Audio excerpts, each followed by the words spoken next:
Honey, honey, I got what you want. Give me all of your love, 'cause it's burning hot. It's what you do to me, babe, I can guarantee. Honey, honey, I got what you need. Under the night sky, I want your eyes all on me. Don't tell me lies now, I always get mine. Don't play with me. Do you want it? Can you feel me? No. Can you handle it? Right? Do you want it? Don't put your love on hold. I can't take it anymore. Oh, put your love on me now. Trust me and you will see. Oh, honey, honey, I got what you want. Honey, honey, I got what you need. Honey, honey, I got what you want. Honey, honey, I got what you need. Give me your love, no holding back, no. We could take it to the stars where you wanna go. The things that we can do, don't need to prove you know. Honey, honey, I got what you want. Yeah, under the night sky, I want your eyes all on me. Don't tell me no lies, I always get mine. Don't play with me. So do you want it? Do you want it? Can you feel me? Can you feel me now? Can you handle it? Alright. So do you want it? Don't put your love on hold. I can't take it anymore. Oh, put your love on me now. Trust me and you will see. Oh, honey, honey, I got what you want. Honey, honey, I got what you need. Honey, honey.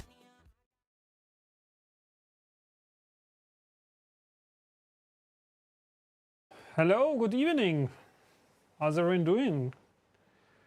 Hi, I can see 3D Snafu, Alexander, and Buggy Bills. Buggy Bills. Hi, good evening. Welcome to your weekly dose of 3D printing. Brian, hey, how you doing? Good evening. So good to see you. Lunchtime. Oh my goodness. Lunchtime. That means East Coast.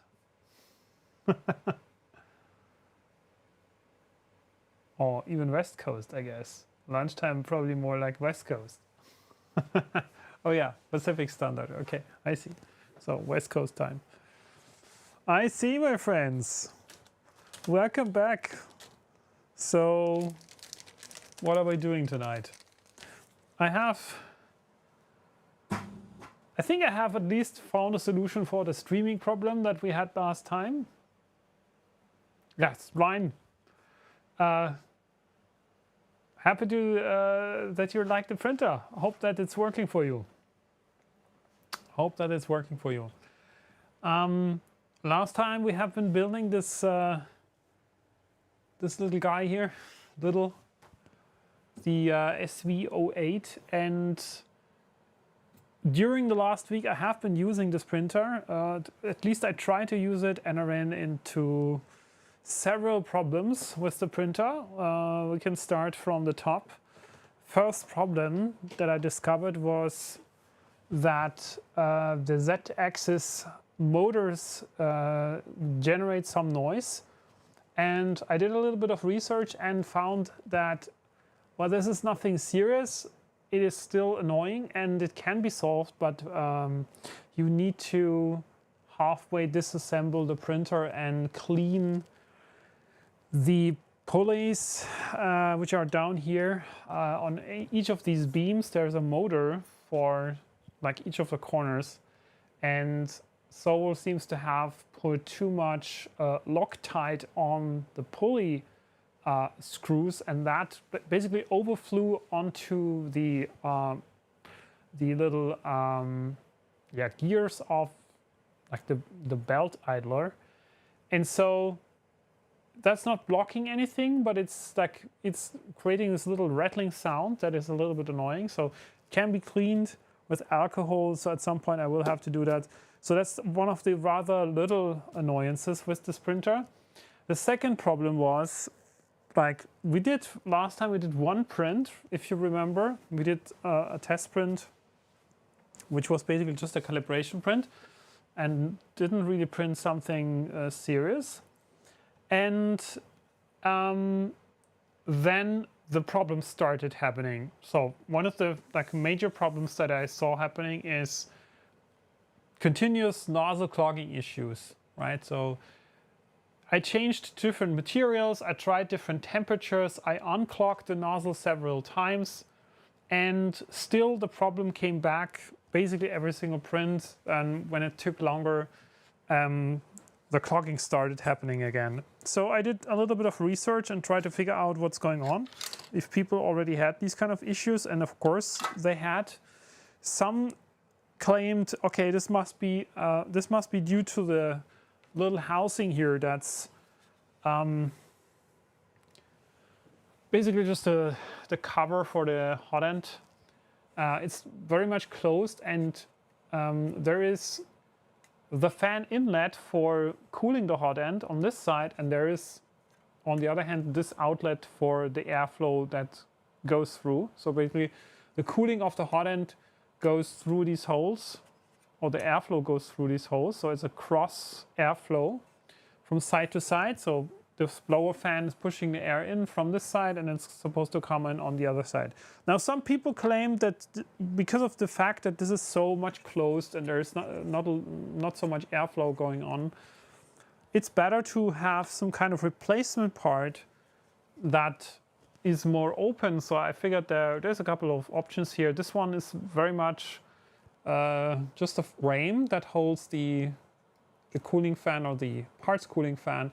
Anything else is open, so there should be enough airflow going on with this cover. Tried it, and still it didn't solve the problem. The clogging of the Hotend came back basically just after applying this part. It didn't really solve the issue. Though I appreciate this one because it's now much easier to reach some of the cables, and so if you need to tinker, but essentially, technically, it probably doesn't make such a huge difference. Might still be better than the closed version. So then I took a look at the Hotend and how the nozzles look like. And if you look at this type here, this nozzle here that they are shipping, this is unfortunately, SOVOL went the proprietary path and created something that is definitely not to be found on any other printer. I think the only other printer where this exists is the T300 from SOVOL, if I'm not wrong. But anything else, there is no other printer in the market that uses this kind of nozzle type. And so this is, again, something proprietary. It is a one piece, essentially. And yeah, filament goes in here, and you cannot replace any other part here. So it's one piece, and it's supposed to be 0.4 millimeter nozzle tip. Now, what I also figured to clean the nozzle, I'm normally using these kind of little syringes, if you want to call it like that, or very sharp and thin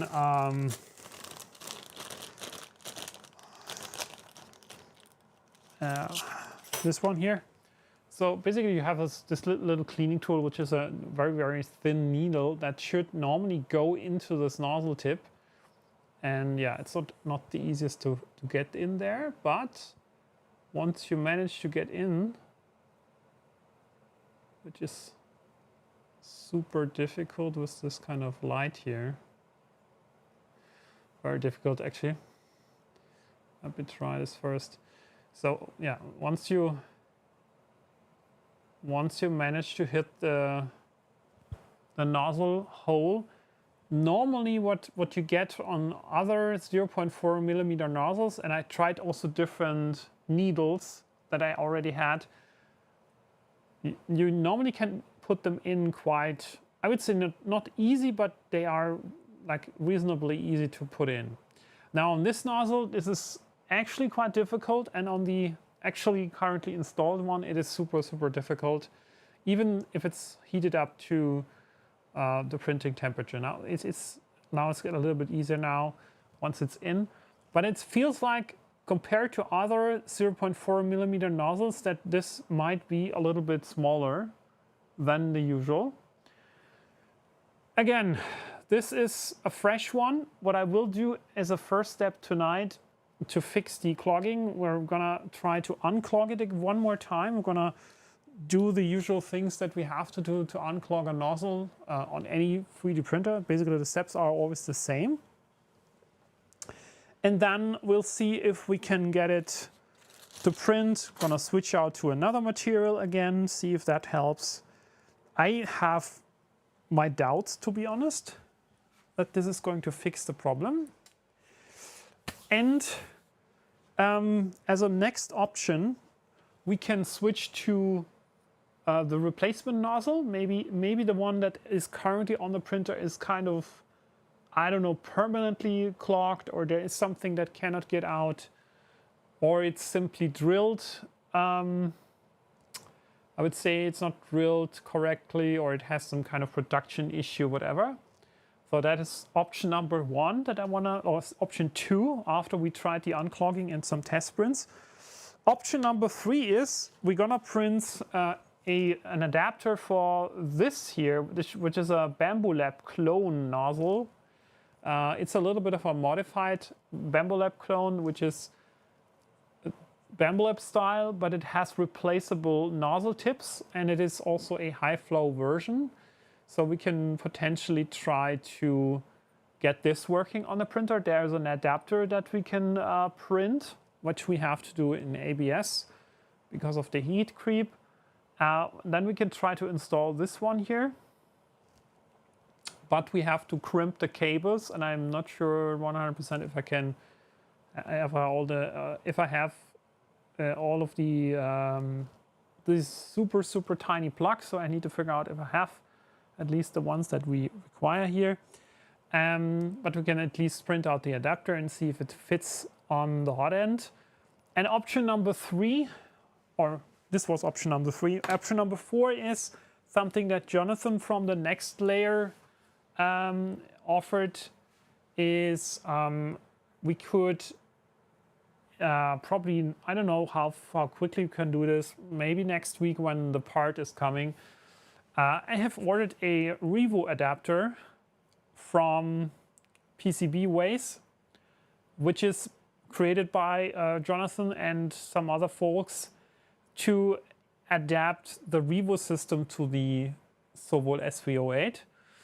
And if that works, I think this is essentially the most expensive, but also the best option, because you have a standard nozzle system. And I would say, okay, Bambu Lab is also some kind of standard by today, but at least we will have two options to replace the nozzle with something that is more market standard, I would say. Still not the cheapest art. It is definitely something that is, in my opinion, a better option than having these super, again, another proprietary solution like this one here. Especially if you have multiple Bambu Lab printers like me, then this is probably, at least the Bambu Lab adapter version is probably something that is the better option. Next up, I also want to do a new screen. So I have already printed this screen mount. I want to adapt the Big Tree Tech, the HDMI 5.1 or HDMI 5.0, the screen. So this is the mount that's going to replace the standard screen on the SOVOL.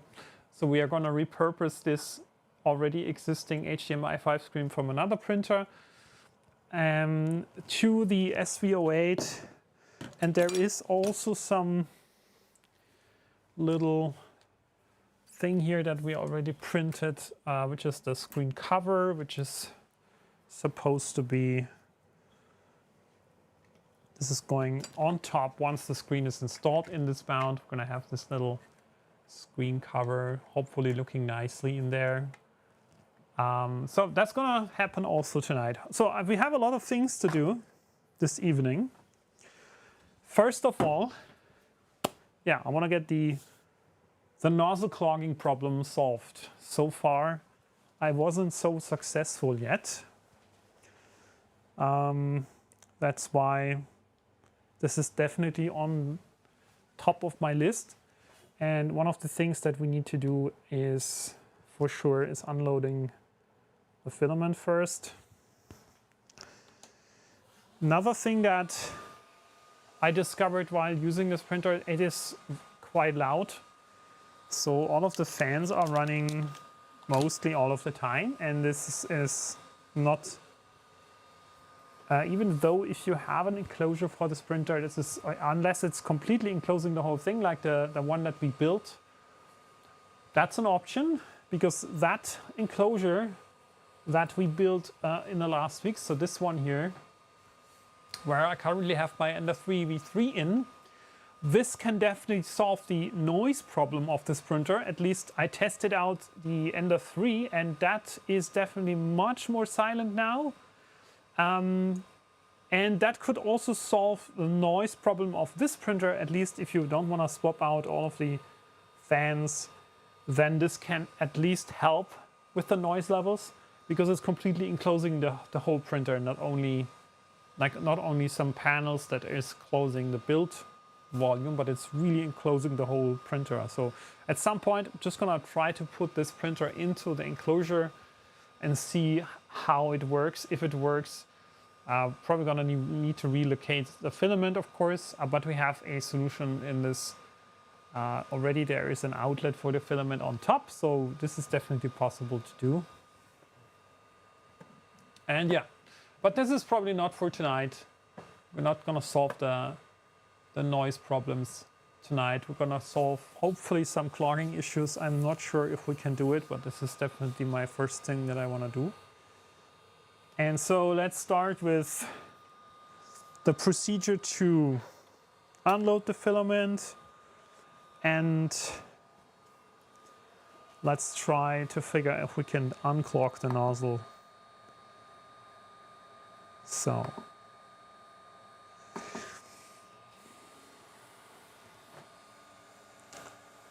yeah, so this whole hotend construction, I mean, it looks very much like or looks similar to something like Bamboo Lab has. Like visually, you could confuse both, but it's definitely not the same. And the part that I ordered from PCBWays is looking very much like this cooling block here, but it has a different bore, and you can insert the Revo Hotend, the nozzles, and then of course you need to adapt the heater core to the PCB, so there needs to be some cables that we need to crimp or solder on. But that's something that's gonna hopefully be possible next week once I got this adapter piece for Revo. Okay, so now you already can kind of hear it is skipping. And now it's unloading. At least the unloading is working. So we can hopefully remove the filament now. And also the PTFE tube. And the way I'm normally doing this is taking some other color filament, preferably white filament, where you can see the color of the filament that is still in the hotend. So you can see when it's still dirty when we try to unclog. Simply trying to load some of the filament in, and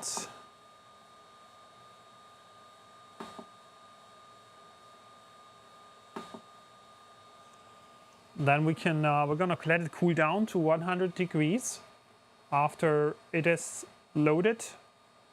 Definitely gonna skip the last millimeters. The motor is probably skipping again. That's unavoidable because it's clogged. But we're just gonna push it in as far as possible. And then we're gonna cool down to 100 degrees, and then we are going to slowly rewind the filament so it's pulling out some stuff. So it is essentially a cold pull, but it's a cold pull using the motors, which I personally like more because it's less of a physical strain to the whole gantry system if you do it like this. So let's do this from the printer menu. I guess this is a little bit more convenient.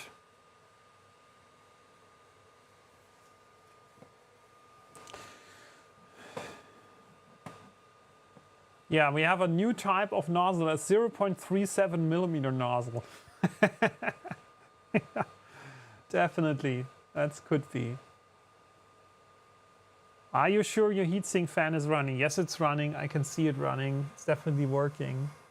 If we touch it also, it's definitely running. I was having this suspicion that this motor might not be working, or it might shut down or whatever. But it is definitely not shutting down, so it's very weird. Like, I can't imagine how we could clog the nozzle so often. And yeah, I think we should try. Let's give it a new try. And if it doesn't work, we can try to. We can at least try to print out. I mean, we can do that in the meanwhile. Actually, we can do it in parallel. We can print out the adapter for the Hotend already, and we can replace the nozzle as a first step with using the original replacement nozzle.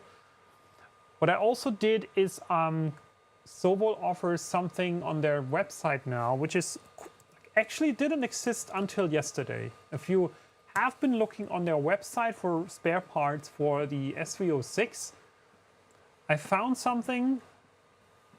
Why is my mouse not working here? So I found a spare part on this website essentially yesterday. Like when I started looking the day before, I was already looking for some spare parts because I wanted to figure out what they are offering. So the first thing that I realized is that now the new nozzles look different. They have a different color for whatever reason. So it seems that they changed the coating or the material for the nozzles. That might be an indication that there is or there was some problem with these steel looking nozzles or chrome looking nozzles. And so the second thing that I discovered a couple days later, which wasn't there until yesterday or the day before, is this thing here, which looks very much like an adapter for volcano nozzles. And the interesting thing is that someone on Printables created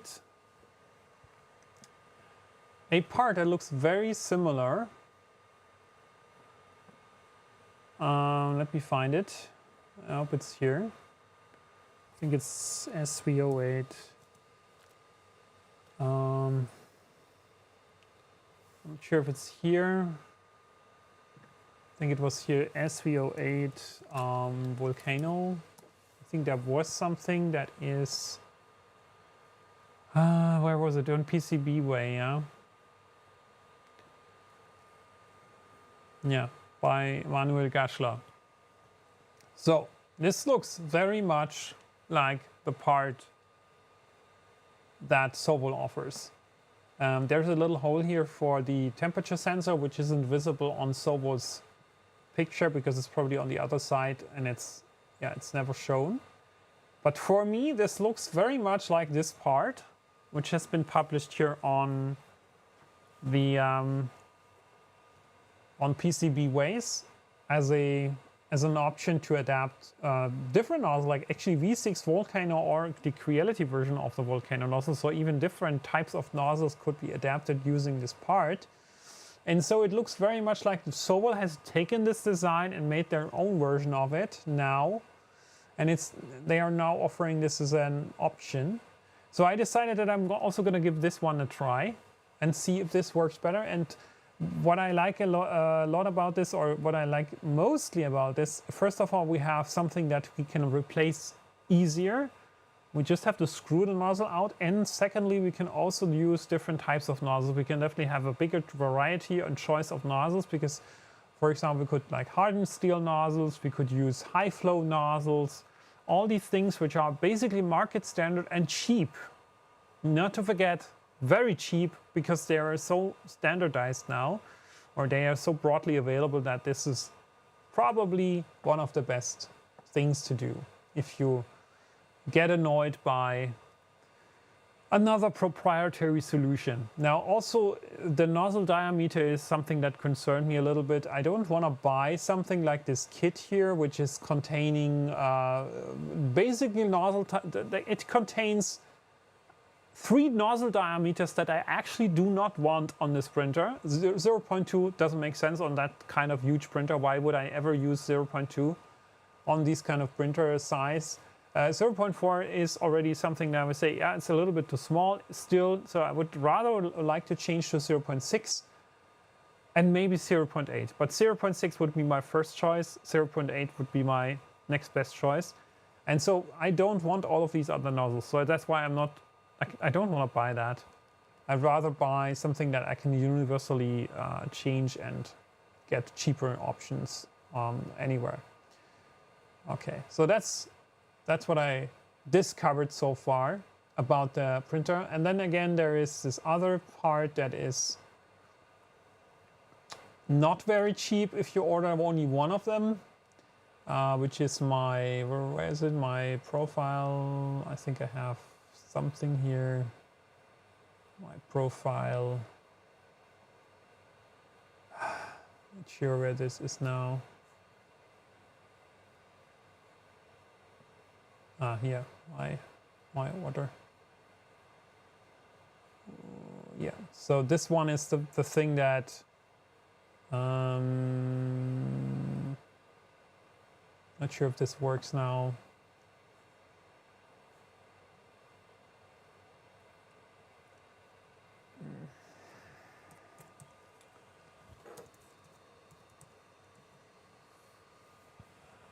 I'm not sure if this is, I think this is the one. This is the one. So this is the adapter that I'm getting. This is very similar looking to the original heatsink, and it is going to be for the Revo. So I think this is probably the most expensive, but also the best, because you can then use something that's absolutely standardized. Right. Okay. I put out my video on it yesterday. Sorry, video was so long. Yeah. Gonna take a look. Looks like they forgot to take the thickness of the chrome coating into the account. The nozzle ended up having smaller hole. Yeah, that's absolutely that's a possibility, Alexander. That's probably why they changed this. And yeah, overall very happy with the printer. Great to hear, 3D HP. And Spline says, I think the Revo would be a good choice. I've never looked back since swapping on my printer, just so handy and so many options. And how much is that? The thing is, the part here will cost you around 50 bucks. The Revo system is of course not cheap. I would calculate something around 100 bucks. So 150 for the Hotend swap out. Of course, this is not the cheap option. If you think about the Voron and you want, like on a Voron, you would probably have more high quality parts anyways. On any given Voron that I've looked at, and even the smallest one that we built here on the channel, the Hotend itself is easily over 100 bucks. And it's a Revo Hotend here, so it's definitely, the kit alone is probably 100 bucks on a V0 printer. On my V100 printer, I have the high flow version from, what was it? I think it was Dragonfly or something, and that is also, no, it's not Dragonfly, it's the, I forgot the name, but it's also around about 100. High flow nozzle on top, hardened steel. I mean, you easily pay $100 for a really good Hotend with a, it's definitely something. So have you got enough tabs open? Yeah. Yeah, I have. Certainly have. I certainly have. Okay. So you see the motivation to do this. There is a high motivation to change something on this printer, but it's also meant to be something that you can tinker around, right? So this printer could be good out of the box, but I figured that it's not so much, at least not for me. Other people might be more lucky and get some better results. I wasn't actually that lucky. So let's see if we can get the nozzle unclogged now.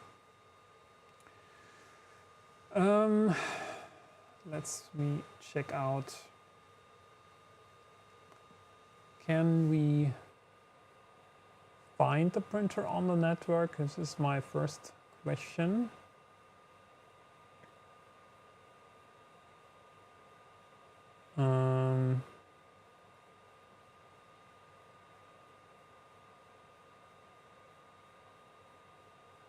Probably need to use the cable again. I didn't find, not sure if the printer has connected to the Wi-Fi now. I actually figured, at least this is one thing that I figured out.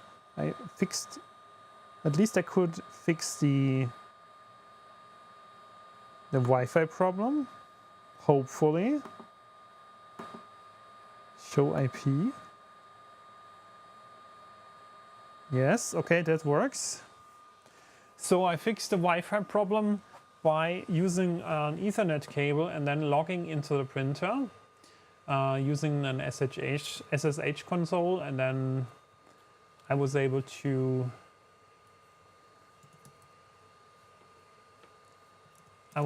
edit the configuration file for the Wi-Fi password, and that worked out. So thing to do here, what we want to do, we want to heat up to 100. Temperature is already too low, or 101, maybe better. And I also changed the configuration file, so because normally the printer will refuse to move the motor of the extruder under 150 degrees or 160, I think. And I changed the extrusion minimum temperature in the config to 100 degrees, just so I can have this at a level where it's like gonna pull out the filament, but still like a little bit melting the filament, a little bit glossy, but just enough so it sticks to the dirty parts that are still in the hot end. And so we can slowly pull out the filament using the extruder. That wouldn't work if we would have this minimum temperature too high. So I want to retract a little bit, like let's retract 50 millimeters very slowly. Once we are reaching 100, which we are, and we're trying to pull the filament out right now. And this is happening. And again, I like this more than like doing the cold pull. I think the cold pull also works, but it's a mechanical stress on all of the gantry parts and potentially also the hot ends. And as long as you can still run the motors and pull the filament out using the motors, I think it's definitely an option that I would prefer. So here we go. You can see this is the result of our cold pull using the motors. You see, that's why I'm using the white filament, because I know there has been a different color in the hot end. And it's definitely already getting something out. And you can also see that it's going up, right? And so it's pushing the filament upwards over the white filament, and that also tells you there is probably something clogging, because it's not only at the tip here, but it's also at the, like, it's really like around it. So it might be that the upper part of the throat is clogged a bit. So we're gonna do this one more time, and then we're going to try to clean the nozzle tip with this little needle. So I'm gonna go back to 220, and we are loading filament. Once that is done, and we can also the other. Why is the camera black? What's happening? Why is which camera just turned off? What's going on? This is not the one, right?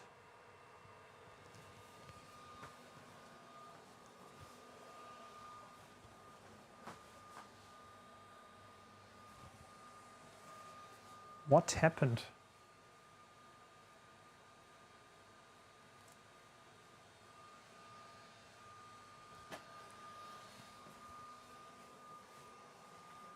Maybe it overheated. Yeah, well, probably was overheating. So if it happens again, I probably have to remove the teleprompter cover, which is basically just a piece of cloth that's over the camera and to keep the light out. That could be the cause of if it was overheating. I'm gonna see in a second if that was the root cause. Anyways, we're gonna push in the filament with the motor now, and we'll see how far it can go. So 100, let's do 100 millimeters. Or I think it was 70 or something. So let's load it in. Also doing this quite slowly. And you can also probably see the skipping when this is happening.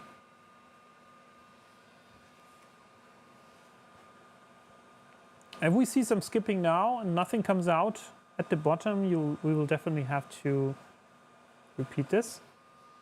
That wasn't enough. Okay, so now you see it's skipping.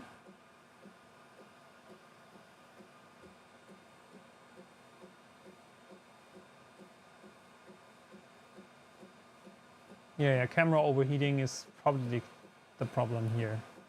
So next time we're gonna use 100 millimeters. That probably somewhat around the point. We can now come down back to 100 degrees.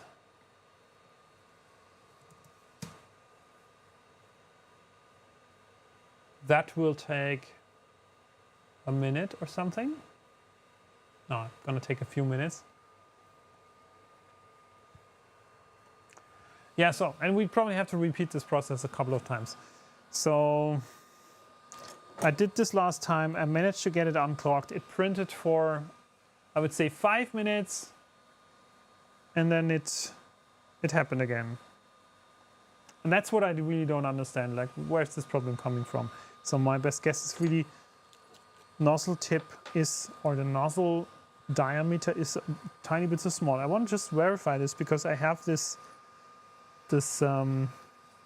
other nozzle here, and I'm trying to use this little needle here just to do this on this Hotend, on this Bamboo Lab clone. And how easy is that going in, right? How easy it compared, and it's really easy, right? I could just push it in so smoothly, right? No problem at all pushing the needle into this other Hotend. It's definitely telling me that the diameter of the hole is definitely a little bit smaller. So we could potentially say, I don't know, we could potentially try to reduce the flow rate so much that it's not going to clog anymore, but that's probably not the thing that we want to do, right? I mean, this is, in the end, is not solving the issue, because we would have to slow down printing significantly and kind of fake a new we could actually try to set the diameter to 0.37 or something, or 0.35, and fake it that way. Maybe that is something that you should actually try out. Okay, so let's unload the filament now one more time.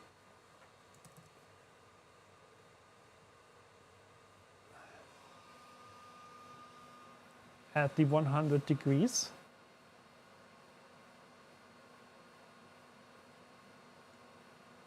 Every time I load filament, I have to remove the PTFE and feed manually. That actually worked quite well for me. Just pushing the filament through the sensor and then loading it with the loading function. So from that perspective, I didn't have no problem, any issues so far.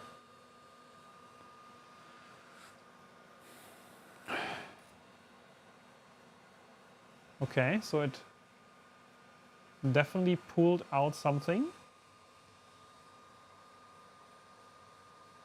Definitely pulled out some filament. And yeah, let's try to push the needle into the nozzle at maybe 220 degrees. So one last time doing that, trying to figure out if we can push it in and if we can get something out.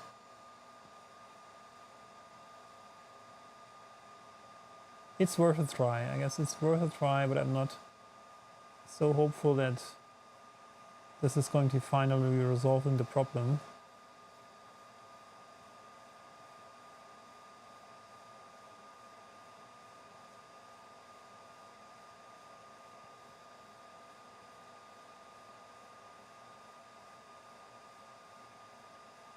So, but hitting the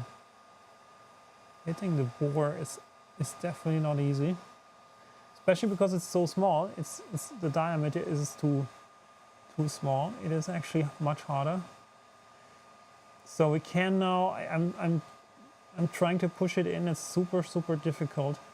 Even feels more difficult than the other one.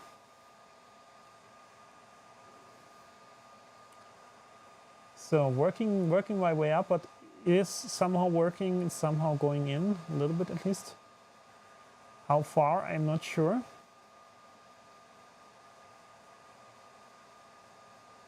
But it's for my, yeah, it's not really going in so far.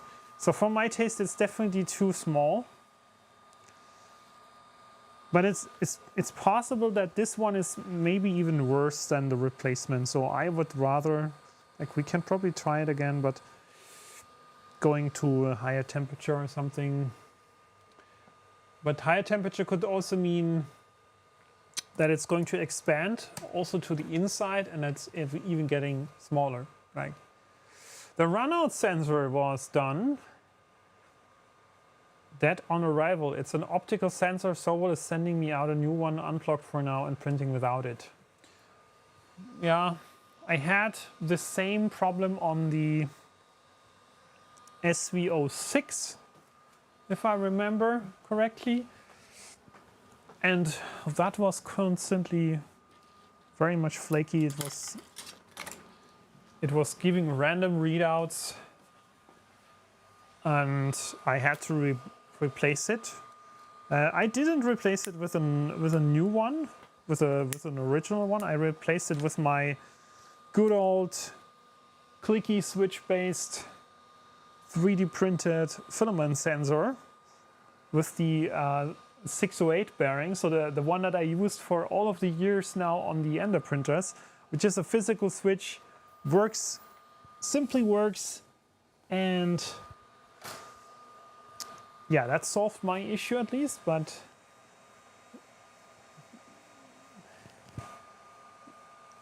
it's good that SOVOL is at least replacing these kind of things when you are reaching out for the support. We're at 250 now. I'm not so confident that this is better. Because it might also just make the hole a little bit smaller because of the heat expansion. Not so sure.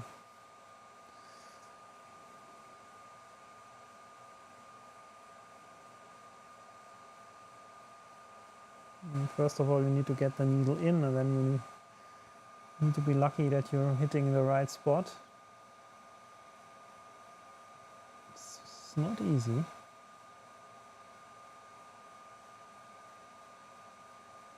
No, I got it. Got it.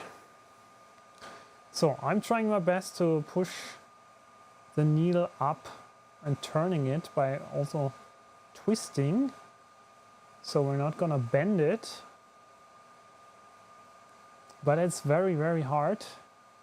So there's so much resistance there that I have my doubts that this diameter is actually correct. So maybe the better option, maybe we shouldn't waste so much more time in trying to fix this one. Maybe we should just go and simply replace it. This is already so difficult that I have no confidence that this is going to be, like, even if we can unclog it now, it's probably still going to clog again later. So maybe it's really a production problem.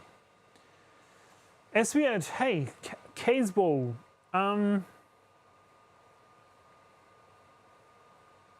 My SOVOL arrived past Saturday. I just checked with a generic zip-on nozzle needle, can push it in all the way at 220.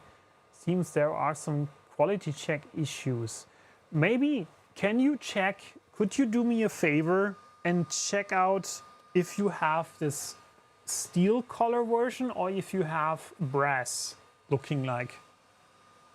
Because I've shown you the one from the website. It looks definitely different than this one. This looks like chrome coated or something, or steel.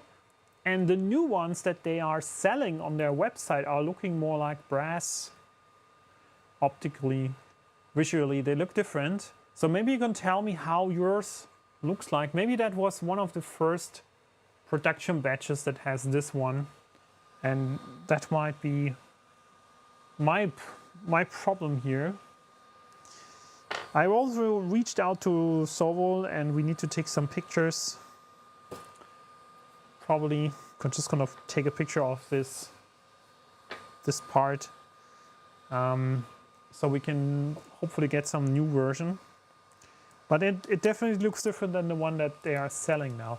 I got a chrome one installed and the chrome one is spare. So you basically have the same one that I have. And it's, maybe this is really a quality problem. I think the best thing that we can do now is just replace this and check out if the second one is better. I feel that this is the best thing that we can do. So while this is cooling down, we'll probably just start unscrewing, at least carefully. If we can do this, we can also unplug stuff here. Maybe just gonna wait a little more. It's still 100 degrees, but once it's down to 50 or something, I will just turn off the printer and going to, is this actually hot? No, it feels cool. So this part actually feels cool, so it's not really getting too warm. So from that perspective, the cooling works. And the little fan here is running full speed. But yeah, we can unplug this, hopefully easy enough, and then just get this thing replaced. Another problem that Jonathan from the Next Layer discovered was I think yeah, also on other channels that discovered this. I think the channel was Gergo Print 3D. He made a couple of interesting videos about the SV08. And one of the things that he covered was heat creep with the sensor. And it seems to be a common issue that when you do multiple prints in a row, that the sensor on the distance sensor has some heat creep, or how's it called? Yeah, I mean it's basically changing the measurements slightly, because the heated bed is like heating up the sensor, and so the sensor readouts change over time. Heat drift, that was the term. And so that seems to be an issue with the distance sensor and the probe. So people already like recommend to switch out the probe for something like a wheel touch, or like the tiny one, the micro probe, which is something that we can try. Yeah, but currently not so. Not one of my first things to do. Another problem that I had during my first prints, and that's a call out to you guys who are getting this printer fresh now. That's one of the things that I discovered, which is an unfortunate problem. If you are printing the first layer and you are stopping the print during that first layer, you don't want to do a new print immediately, because the thing is, the print will stop here at the first layer, and one of the things that you need to change two things. Either you go and change the behavior of the stop print macro to move up the gantry, which doesn't happen on this version at least, and I have the latest firmware. So either you add some G-code command that moves up the gantry immediately, or if you have an emergency stop, then you will have the nozzle at 0. And the thing is, if the nozzle is at 0 and you do a new print, it won't lift up the gantry before doing the homing, for example, or doing the quad gantry leveling. It should normally do, like before doing the homing procedure, the printer should at least lift up the gantry at least, I don't know, 1 or 2 millimeters. That's what I introduced into the homing script, into the, how is it called? Homing override. So every time I do a homing, the gantry is lifting up by a couple millimeters, right? Because it could be that, and I had to stop the print in the first layer, and then, or I turned off the printer because I saw something, I was scratching on a build plate or something. So I had to immediately stop the print, and then I turned the printer back on. I want to do the homing, and then the printer starts running the nozzle over the print bed, and I managed to scratch my print bed this way. So that's why I'm saying you need to change the homing script that it moves the gantry up. Simple thing to do, just a few lines of G-code, but it's so much more like safe in a way that you can know, okay, the printer never assumes that there is nothing under the nozzle. It always tries to move up, just lift up a little bit, just to avoid anything from scratching, right?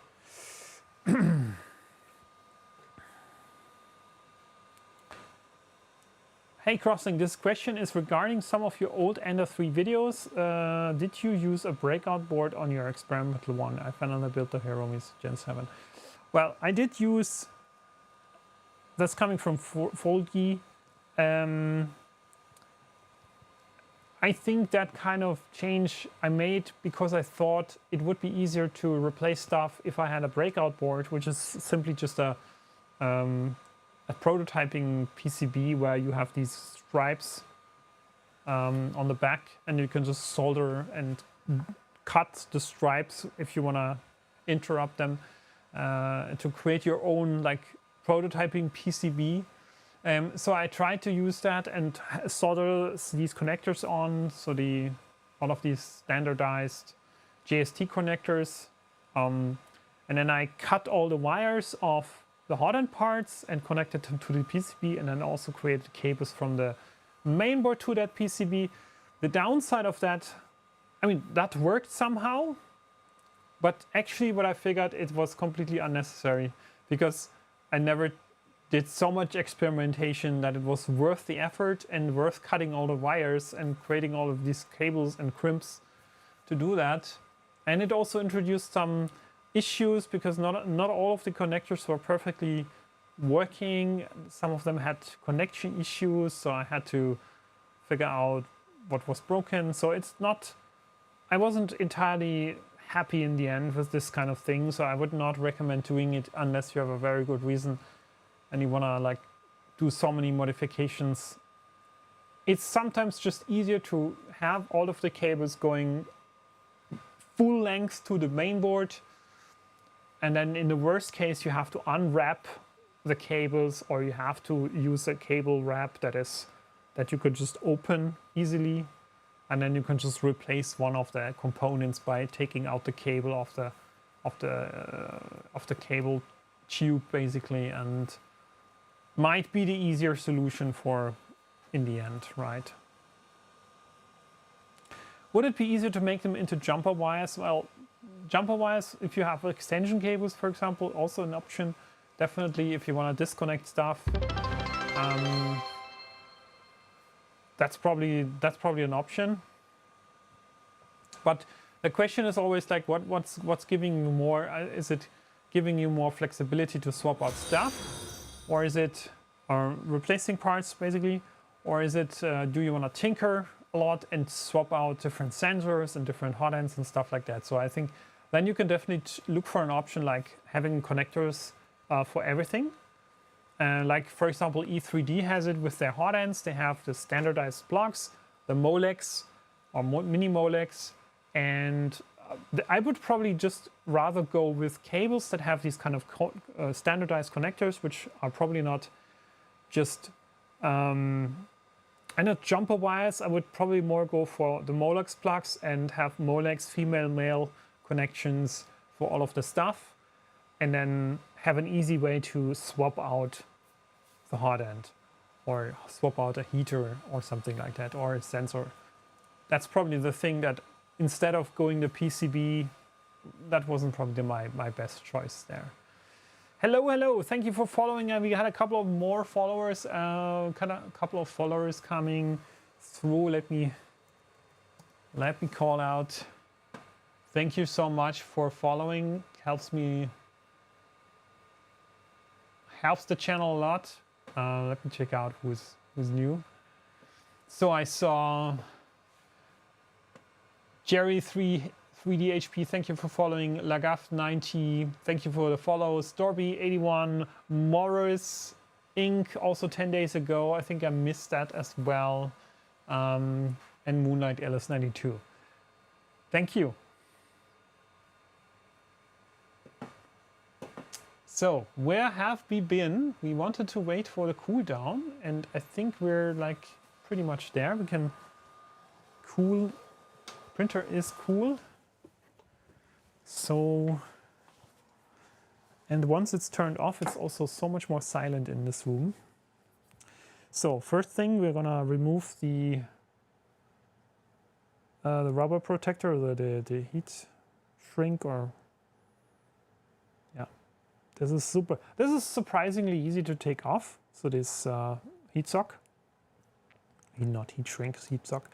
Now we have 2 screws that are holding the hotend in place. I'm gonna take them out now. And there is, now also, I didn't do this yet, so I didn't disassemble. Maybe we should plug out the cables first.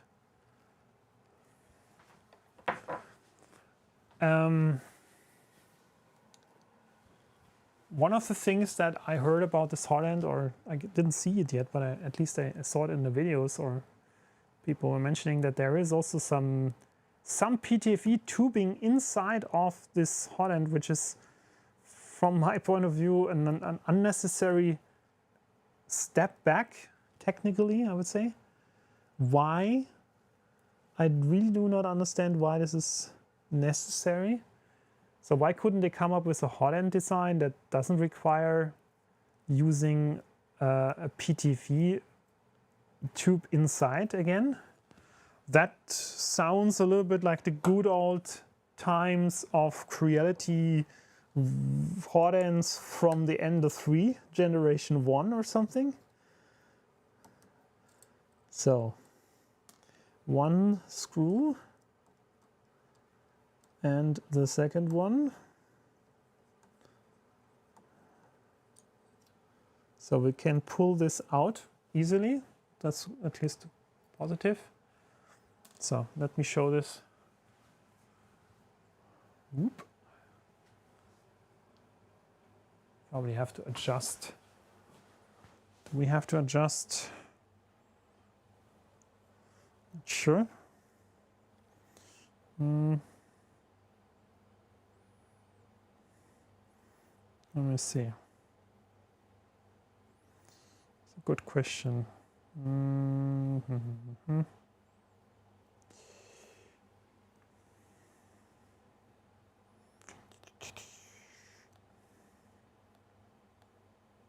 Ah, okay. So far so good. Okay, so this is the hotend. Looks very much like a Bamboo Lab hotend. Again, is this sharp or not? Here we go. So very similar to the Bamboo Lab style hotend. You can just strip off this little clamp here. Should be easy.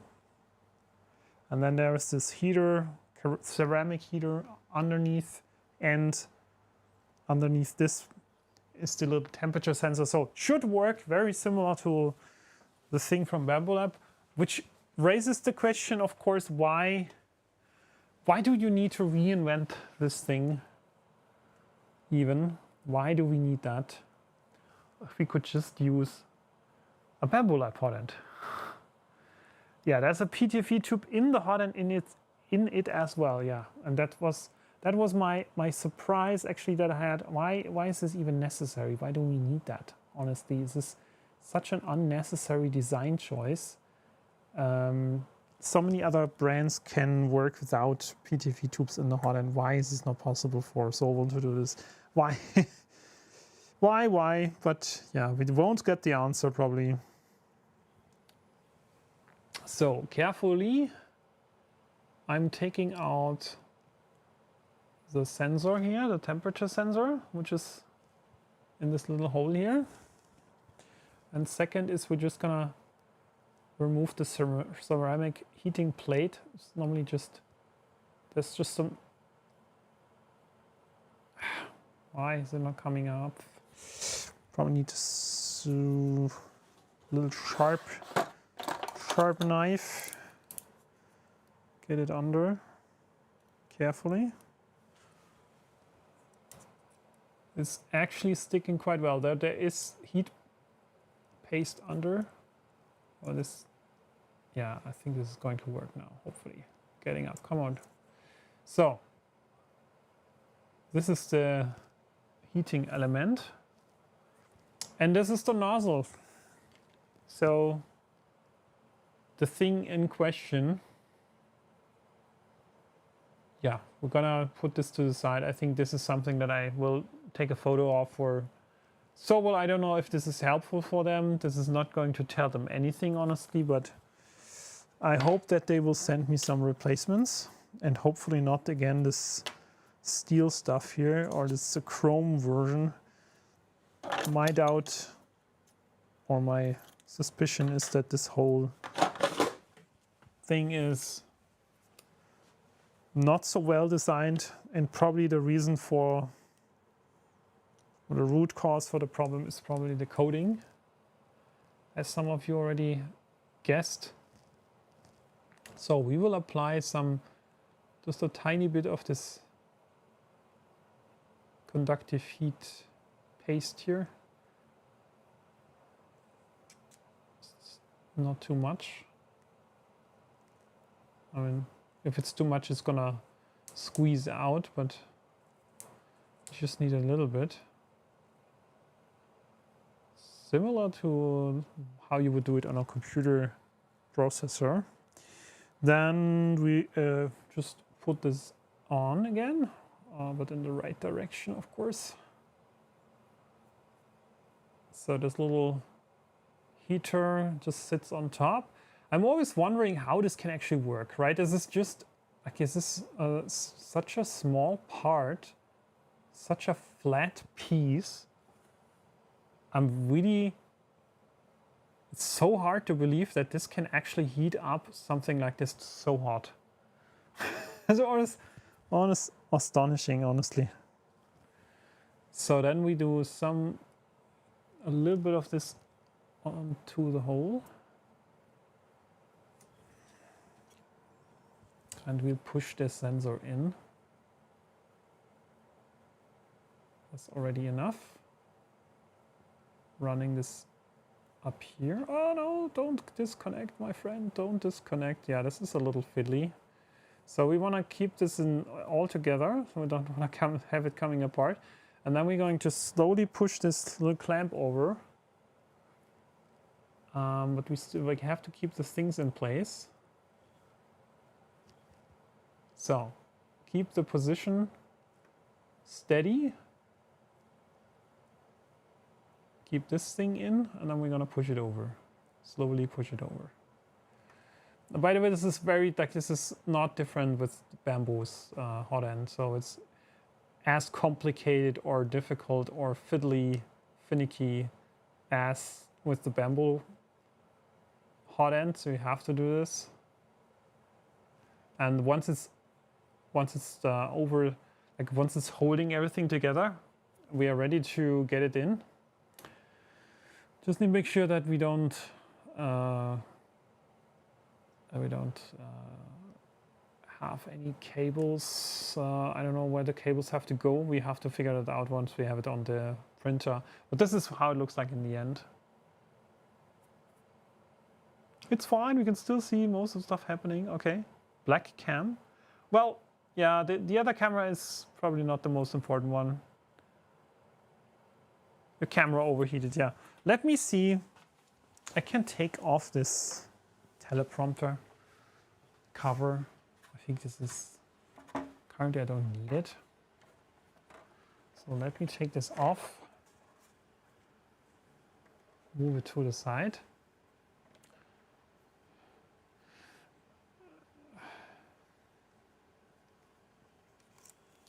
The thing with these cameras is, interestingly, that they are, is it working now? It's definitely too much light, if you ask me. It's too bright. We should. Oh, it's good. It's good now. Okay. So camera is back, I hope. The thing with these cameras is if you close the lid on the back where the display is, it's going to overheat faster. And now I had this teleprompter cloth over it, and it's like a little cabinet keeping the temperature in, which is not good in summertime. So that's of course not what we want. Okay, so I don't want to have all of this heat paste here on my table.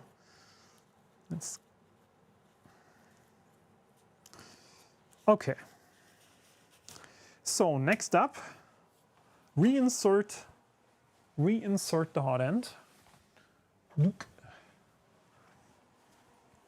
Carefully getting this in without getting any cable destroyed. So I'm going to figure out how the best orientation for this is. I think this is sideways is probably the best way. It's out of the cables to this side. And then we are trying to keep them straight. Okay, let's do this. First one.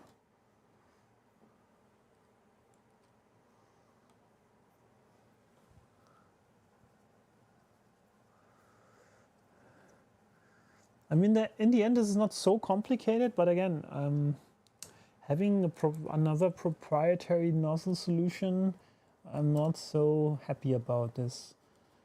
I would rather have something that we can get on the market.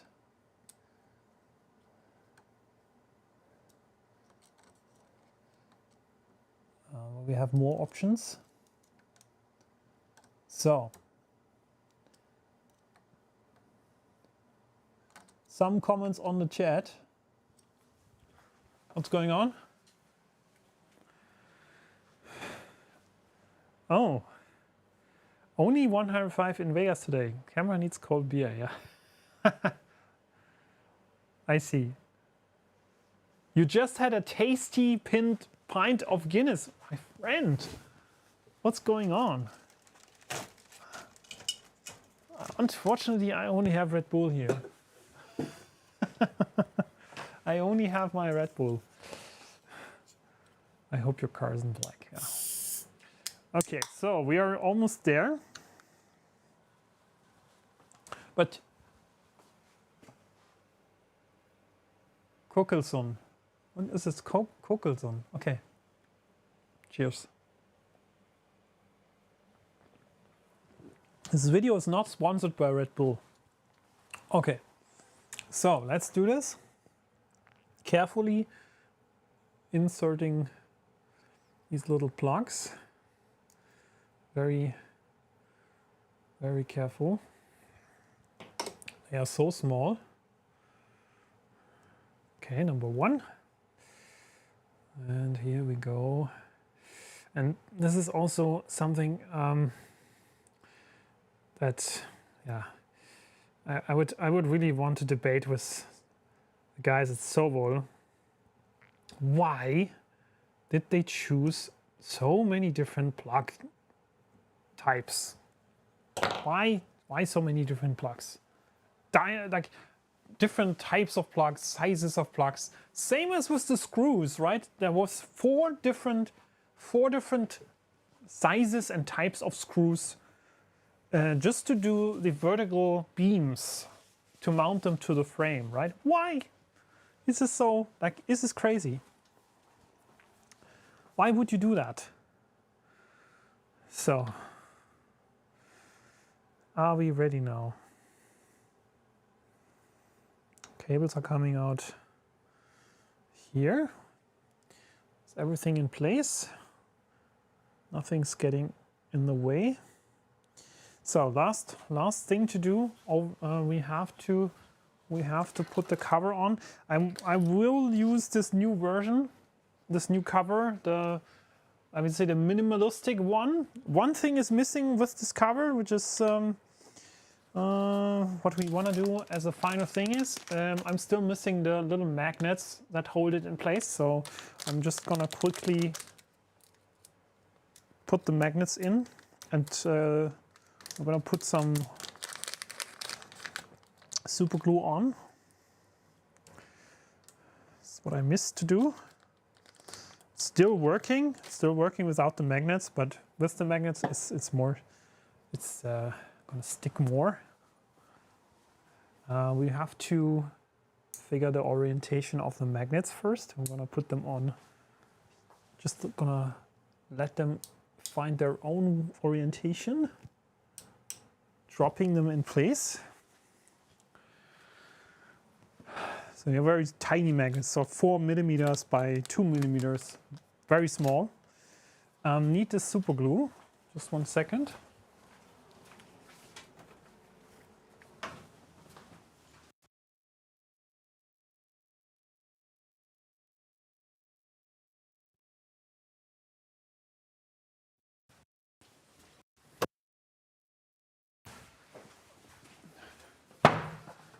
So we need some super glue and some activator.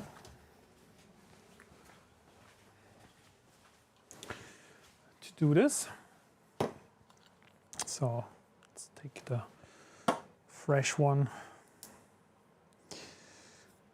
So I will just put some super glue here on the first one. Taking off. Now we're gonna take the first magnet off. In the right orientation, of course. So super glue is on here. It's a little bit too much. So it's a bit too much. Let's take some out.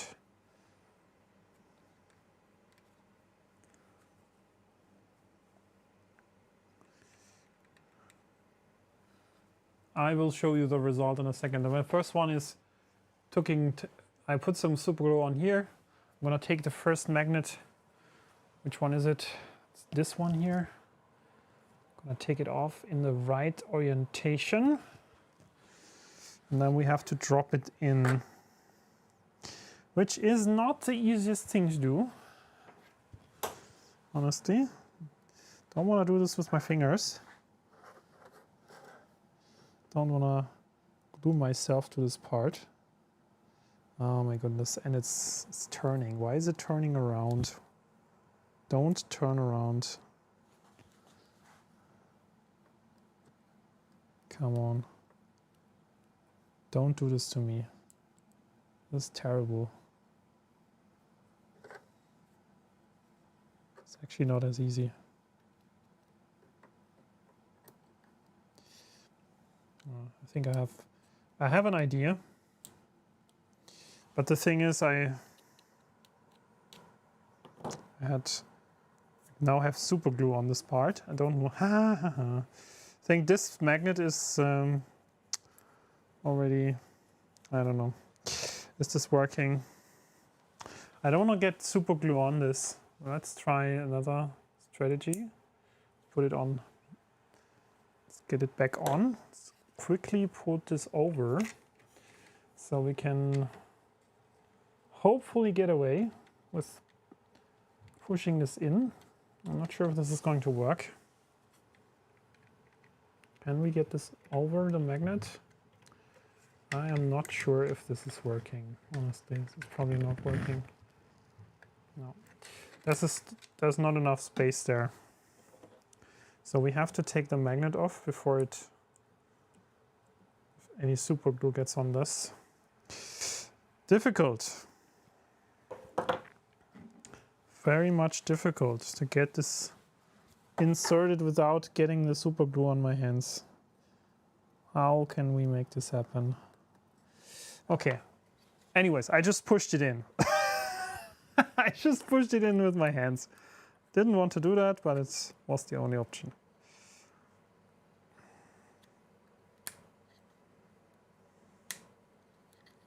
Not so easy.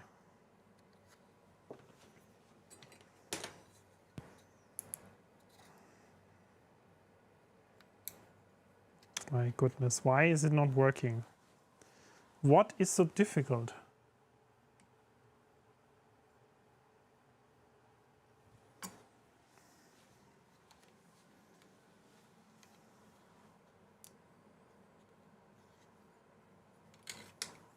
Why is it so difficult? I don't get it, honestly.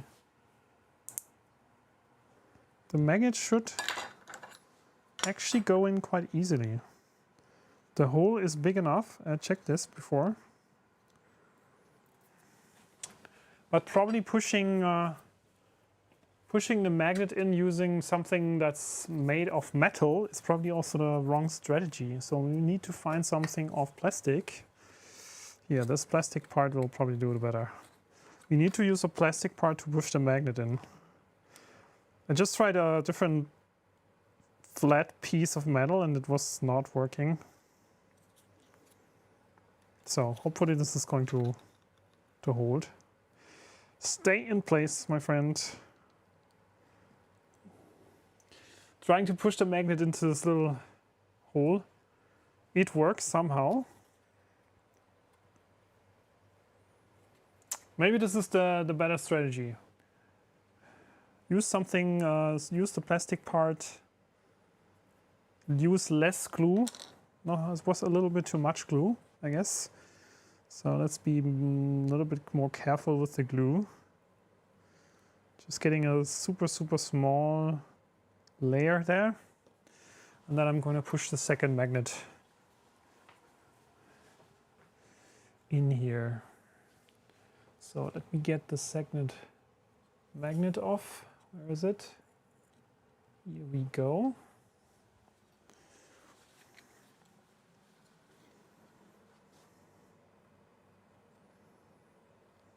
Position this. And then we're gonna push it in using the little plastic part. Yeah, that worked much better. Much better. So we have 2 magnets down. See? 2 magnets are in place. We just have to do these lower ones, and then we have the thing as we want it in shape. Looks good. Plastic hammer, yeah, these beams are too thin for using hammer, honestly. I know where you want to go.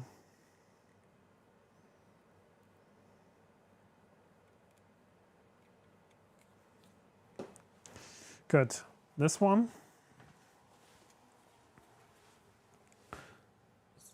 Lower right.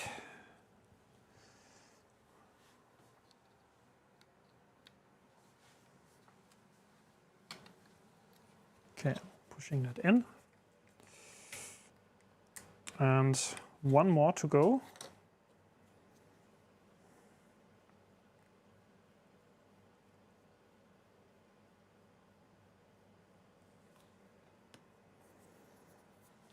I feel that was, again, that was too much glue.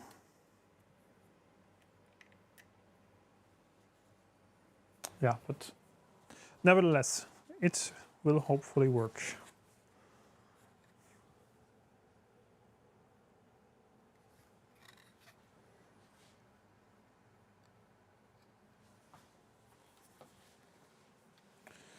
Great. So we have all the magnets in. Just gonna use some activator just in case.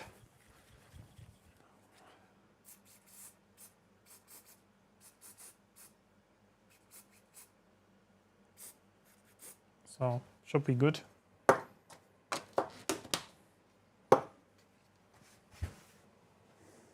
Should be good now.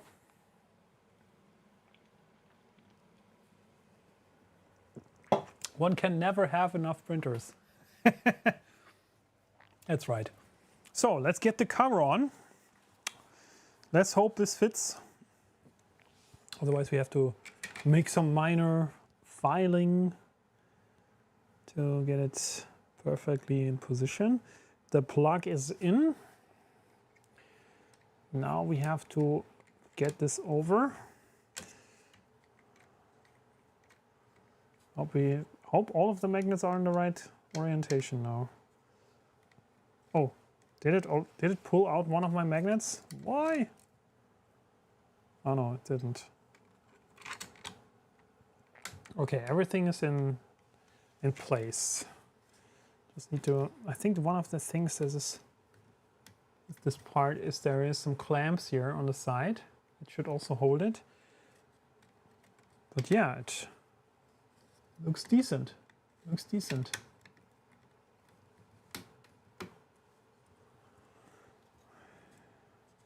Sits on there pretty well. We just have to hide the cable a bit. Maybe the cable was actually supposed to go inside, not outside. But yeah, this isn't the worst problem. Good. So get the PTV tube back in, get the piece here to secure it. Okay. Finally, we will try to print something with the new Hotend. We'll see if that helps, if that works.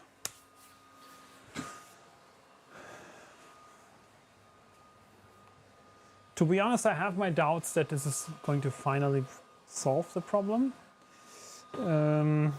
It will probably work for a while. That's my prediction, and then it's gonna clog again. Maybe I'm wrong, but this is at least what I saw when I did the unclogging of the first one. Not too confident. We will see. So pushing in the filament. Let's load the filament here with the menu. Okay, so we'll see. You'll see, my friends, if this works. Got enough printers there? Yeah, got all the... I finally managed to move all the Bamboo Lab printers in now. Finally moved the X1 Carbon in. I moved the Z100 to another place for now.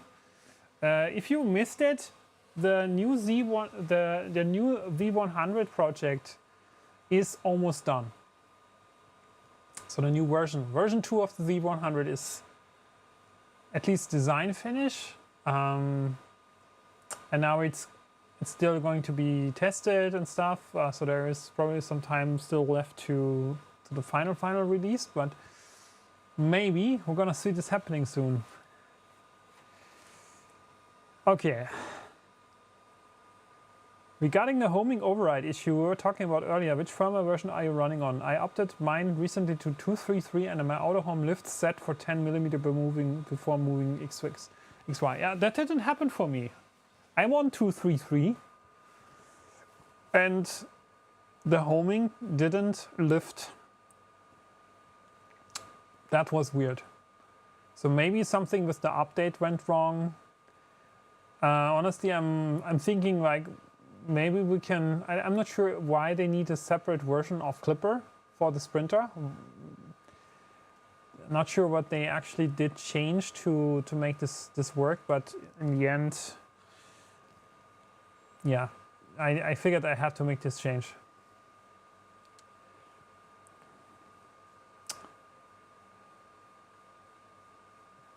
The fans are very noisy, that's true. Said it in the beginning, this printer is actually not very silent. It's pretty loud. So we have some filament already coming out here, so let's try to extrude something. Is the printer in the network? Or is it again having a new IP already? Oh my god, why? New again? Why is it always changing?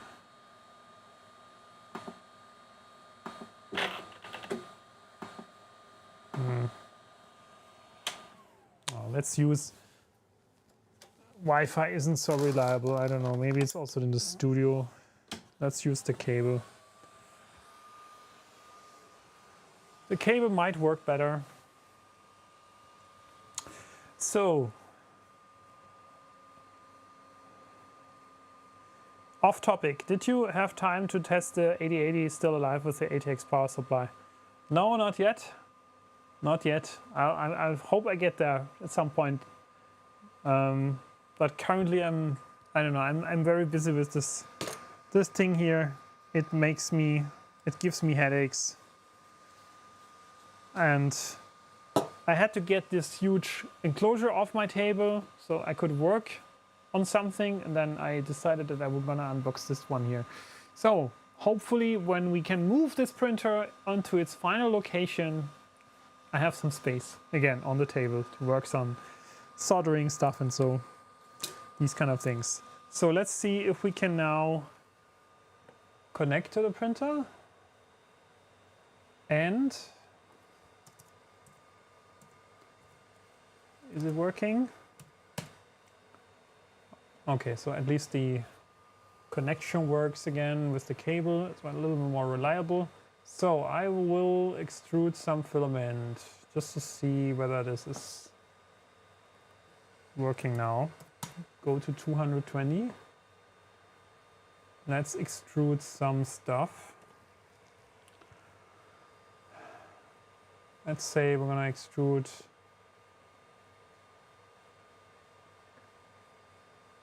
Are we there yet? Okay, almost. So we're gonna extrude something. Filament is moving, that's good. Filament is coming out, it's good. So for now, it looks like it's working. Now, honestly, the thing is that was also the case in the beginning, and then bad things happened.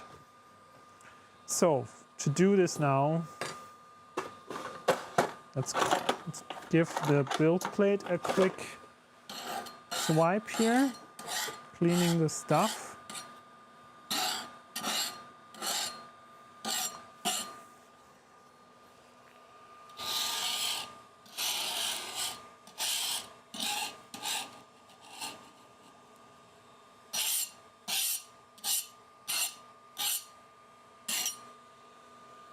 Okay, so I have one print that I just want to try. It's very simple.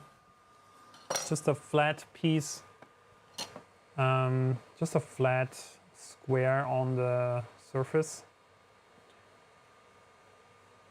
So let's give that a try.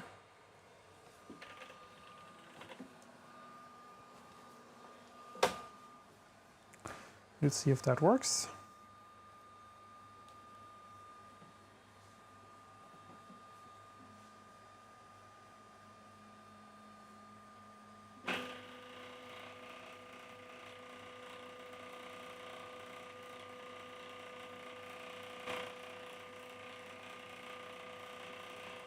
So, and the Z motor rattling is very much, I think it's one of the motors which is very loud.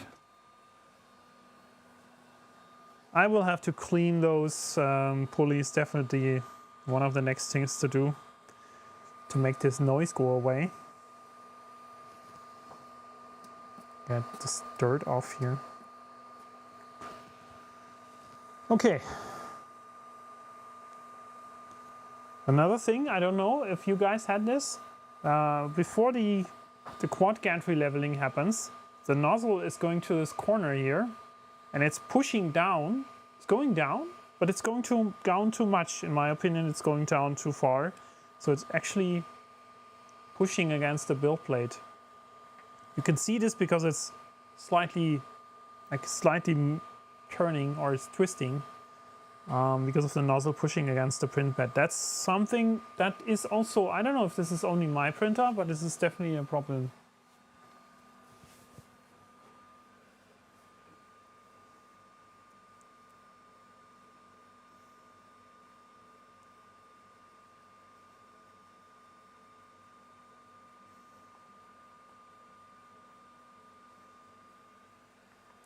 The Wi-Fi is only WPA2, yeah, that's true. It's also, I don't know, the hardware choices, maybe there's definitely better options. If you would replace some parts, you would probably go with a better main board, maybe a different control board. I mean, in the end, you might land in the regions of Voron printers. If you do all of the upgrades that you think that you should do.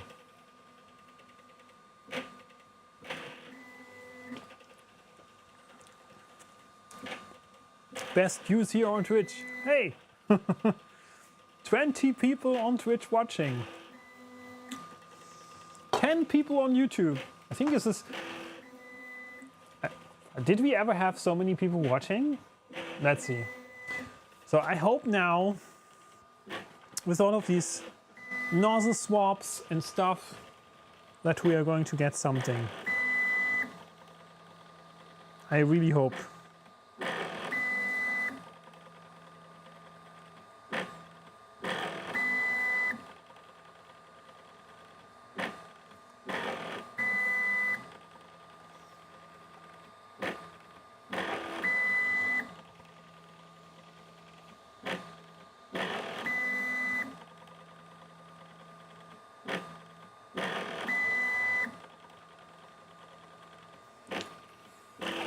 Okay, quad gantry leveling is done. Now doing the... Yeah, we're just measuring the inner part of the hotbed where the print is happening. That's part of this CAMPS software. upgrade to Clipper. It's only going to measure where the print is actually happening. Very similar to what Bambolab does. Yeah, the Z motors are noisy, but it seems to be an easy fix. According to other people, it is just cleaning the pulleys with alcohol because there is some stuff on it, some Loctite glue, basically. I'm not sure how much influence that has on the print quality, but it shouldn't be so much. So I'm so curious how this is going to turn out. I can't tell you because I had so many tries this week to get something reasonable out of this printer. Can't tell you how frustrating this is. So let's move a little bit more through the center. Let's see if we get something decent.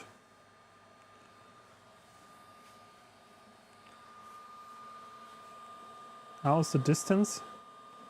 Well, it looks good. Okay, so we can test this by scratching the outside layers. It seems to be sticking nicely.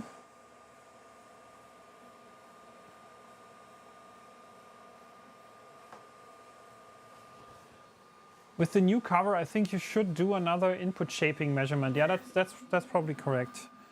Honestly, my biggest concern, I want to get this nozzle problem resolved because that was my biggest concern for the time being.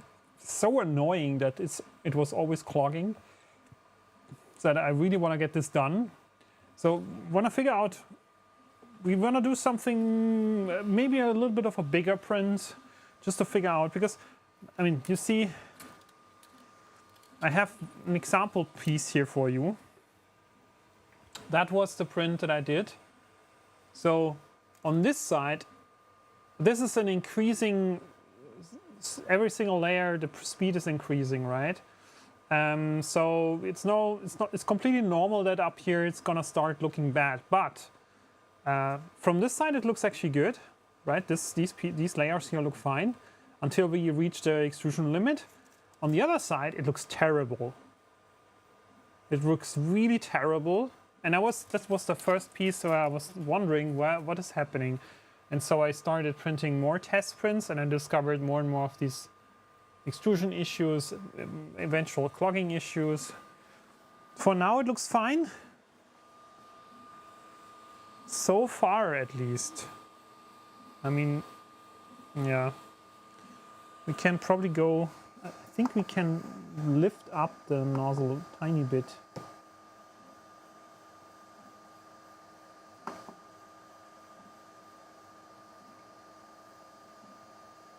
Seems to be too close to me, maybe 0.1. Squishing too much here, in my opinion, it's too much squish. Could be a little more distance.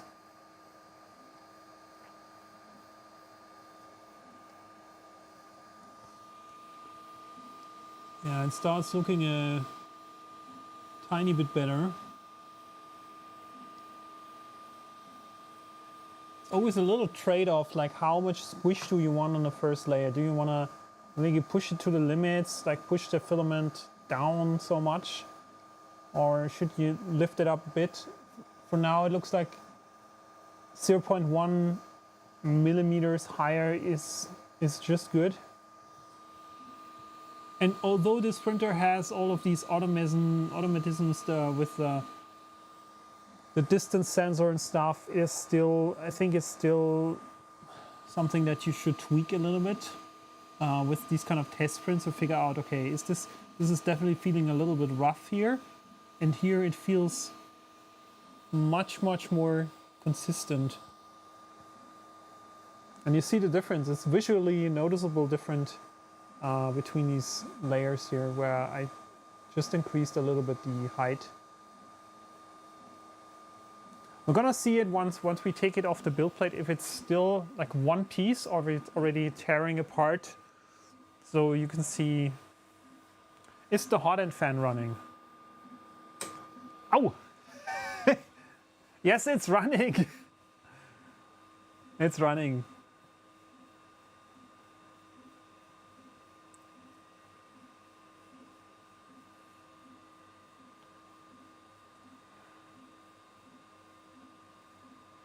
Sensorless homing in Z requires a little fine tuning so it doesn't hit the plate so hard.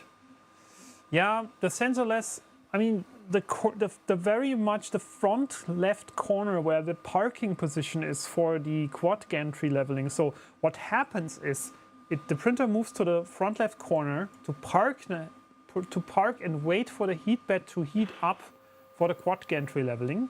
And that's where it pushes down too much, in my opinion. It's like all of the other points, it's fine, but it's like going to this very first corner and it's pushing, pushing. You can really see that the whole gantry is a little bit twisted, right? You can see it like pushing down and you see it twisting slightly because it's pushing so hard. So I'm not sure if this has anything to do with the sensor, but yeah, maybe this is something that we can figure out. We have to, because I don't want to, like long term, I don't want to have this happening. So how about the results? We have very much a nice surface here. We have a little bit of a rough surface here, which is like still some issue here, something that's sticking out a little bit. I think the 0.1, let me see. 0.1 millimeter higher was very good. Makes this much more consistent. So where's my scratchy thing? Here we go. So we're gonna try to take it off and see for both sides whether things come apart. So on the side where there's a little more distance is still. So this is the side where I increase the distance a bit by 0.1. It's not coming apart. This one is the squishy side. You can see that, it's very shiny. That of course is not coming apart, but also the one where 0.1, yeah, tiny bit of layer. I mean, if you pull hard, then you can get it apart. But the question is really how much of that is necessary. Here on that side, you have to really pull hard to get it apart.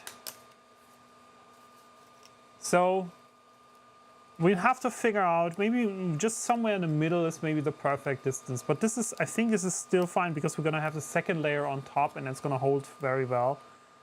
It's not that squished together.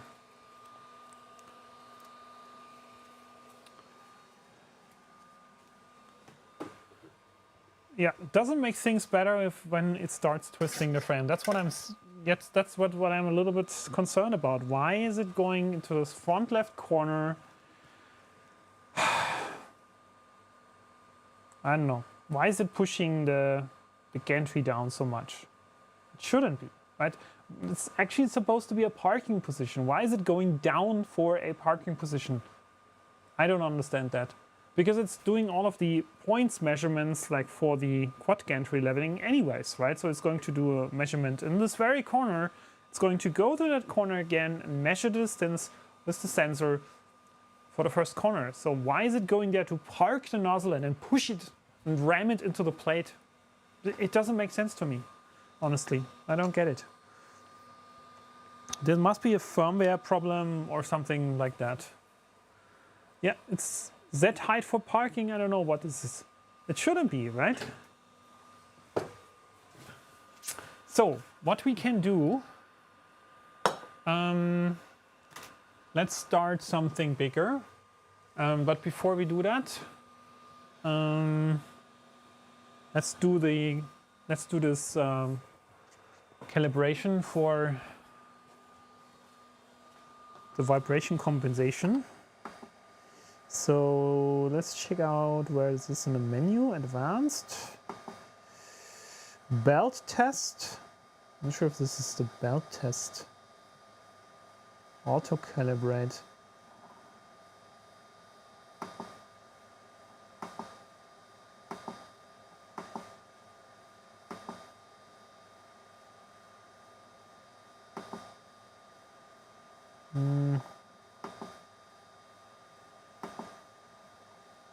That's the weird part about the menu items, is that the menu items are Jerry 3DP, 3DHP, thank you for being here. Have fun. Take care. So Xyleon is, yeah, so Xyleon, I probably want to come back to the start macro. Maybe we're gonna figure out what that is. Because the parking position right here, front corner, again, even scratched my build plate here in this very corner. And there's even markings here. So there's the plastic frame around here. There is even markings from the nozzle. You can see it, that the nozzle is scratching even a little bit outside of the build area. And it also scratched off the coating of the build plate right here because it's moving down so hard to this parking position. And it's super weird, right? We should fix that. So I'm confused. Where do we start? Where do we start the vibration calibration? Is it the belt test? I'm not sure if it's called belt test, but it's something that's called belt test here. So let's figure out what the belt test is. Is that maybe what we're looking for?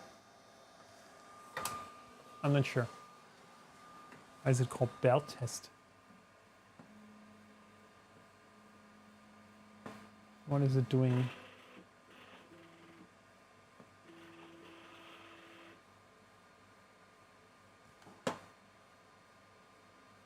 Okay, that seems to be it.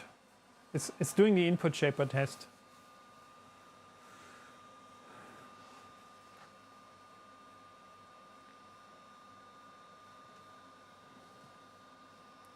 Why would you call it belt test? Let's call it resonance testing or something, which it is essentially.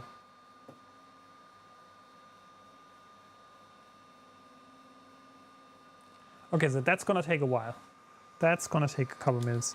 So what we can do in the meanwhile is we can figure out the print that we wanna do.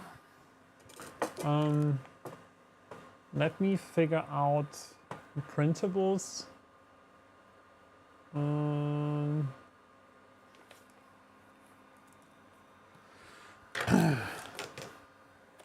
So I have found this part here.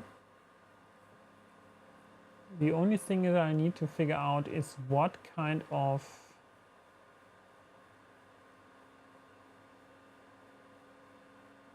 what version I need. So there is for the SOVOL for the Bamboo Lab Hotend support. There's 3 choices: original with 6 nozzle, the AliExpress clone with a tiny nozzle supplied with. You need to print the BBLO version, and then the V6 nozzles. You need to print the BBLC version. I think then for me it is probably the BBLO. Effectively, it should be the same length than the original Bamboo. We can just have a Bamboo Lab nozzle compared here. I have one. Should have a spare one with nothing connected to it. And there's one with cables. We don't want one with no cables. Let's see. Okay.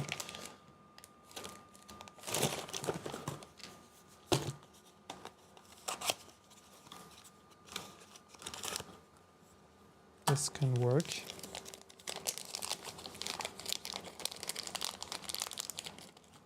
So here we go.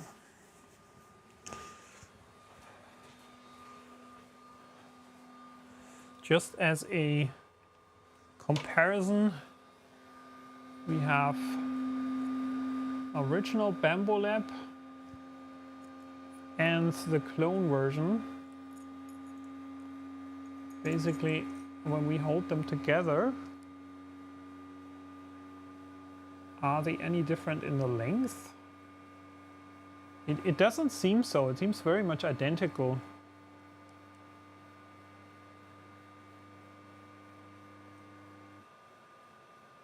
Yeah, for me that looks fine. So probably the bamboo or the clone version with the replaceable nozzles. It's definitely, so this is the two versions. They look very much identical in the length. So, and you see, I think it's rather clever because they have these tiny nozzles here that you can swap out. Versus the bamboo that has no replaceable nozzles. I mean, you have to swap out the whole thing. Here you just unscrew the lower end. Anyways, let's try to print this adapter. Print the BBLO version, which should be here somehow. Files. BBLO. And there is another one which I think I found to be actually more practical, which is doesn't require these kind of. This is a little change. And it's using heat inserts instead of square nuts. I don't have any square nuts left over, so we have to use that, I guess. I'm gonna try out this one. So I'm gonna send this to our beloved X1 carbon.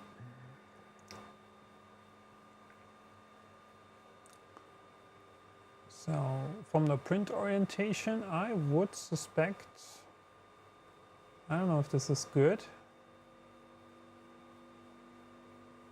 We probably need some support, or we can put it to the side. It's also, without support, probably a little difficult. Any orientation that works better, I don't think. I would do some supports here. Let's see.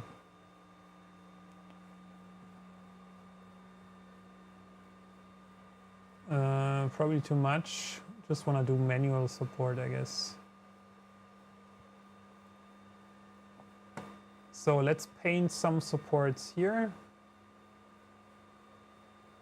I would say here we want some supports underneath.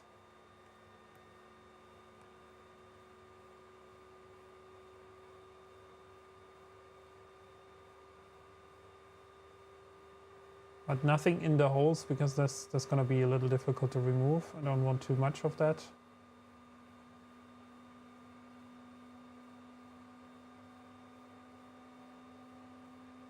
How does that look like?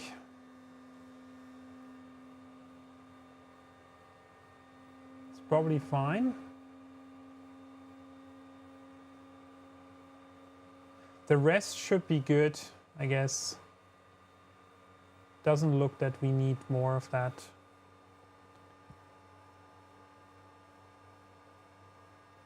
The Loctite on the pulley belt noise, it can also be uneven wheel. I got this from SOVOL support, yeah. Hey, Wayne Wenthin, I'll add calibration offset just before action respond info heat check heating in the start print macro in macro config so that it will do the full offset of clean the nozzle, do a quad gan to Lele and do the set. Offset using the load sensor. If you haven't done this yet. No, I haven't done that yet. So let's double check that. I want the material to be, let me see, I want to have the, which color? I think this is, yeah, this is the correct one. We want to use that color. Nobufill ABSX. So what was the thing that we should do? We should go to the config, I guess. Printer is starting. So we want to go to the config here. Machine config macro. So the question is, what are we looking at? Probably start. Calibration offset, that is the macro what you're talking about. Calibrate offset quad gantry leveling, blah blah blah, clean nozzle.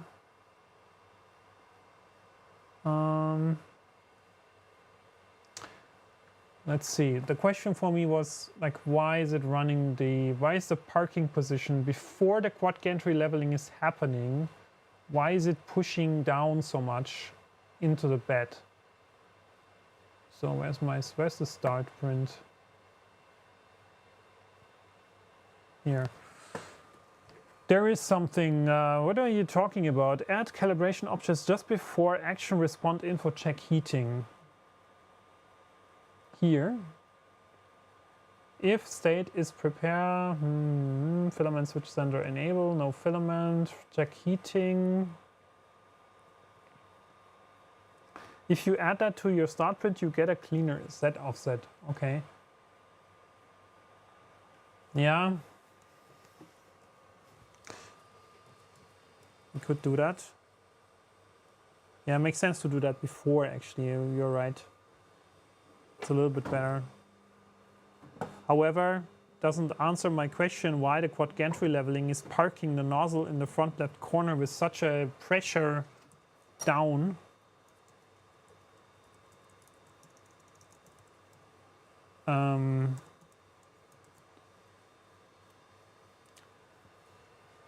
That is something that I really don't understand.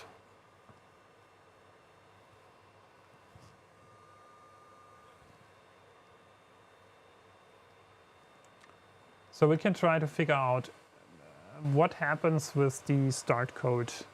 I think it must be something in the, still must be something in the start G code. So what happens in the start G code? So we're doing this calibration Z offset, quad gantry level.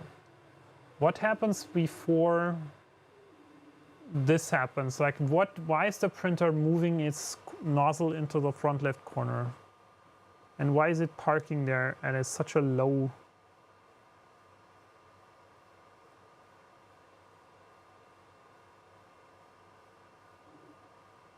It does that so it doesn't ooze when heating up. Yeah, but it's not heating up the nozzle. Funny fact is, before the quad gantry level happens, it's heating up the heat bed, but it's not heating up the nozzle.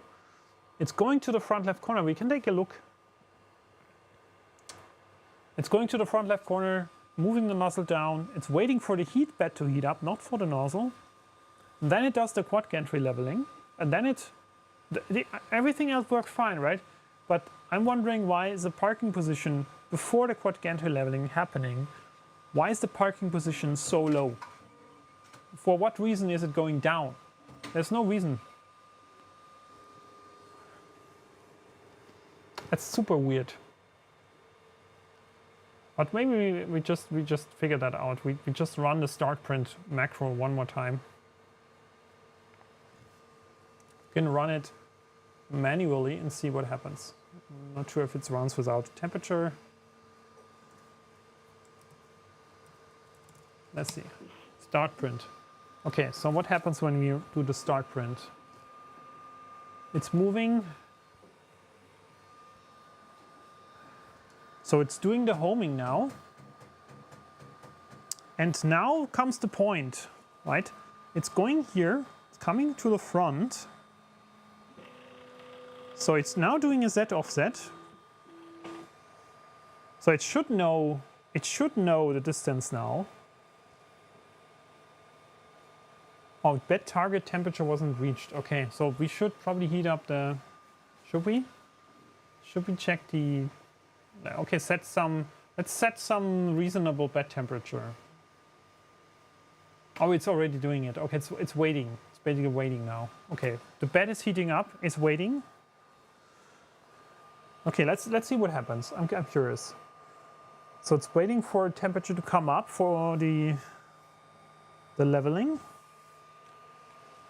Let's see, but the nozzle is still not, it's not heating up. The nozzle is still to room temperature. So there's only the bed is heating up now.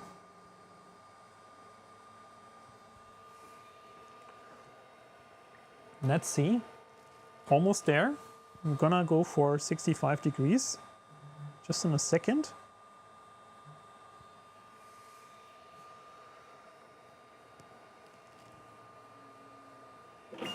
Okay, so now, okay, interesting. Didn't wait here. Okay, that was an improvement actually. Maybe that was all. Maybe that was what was everything that we had to do to fix the issue. I don't know. Maybe that was it. We're gonna start a print again, see what happens then, if we have to do anything besides that. So it's still the start print procedure. So let me figure out what was an Orca Slicer start code. What is Orca Slicer having? We have in the start G code, we basically have G28, G90,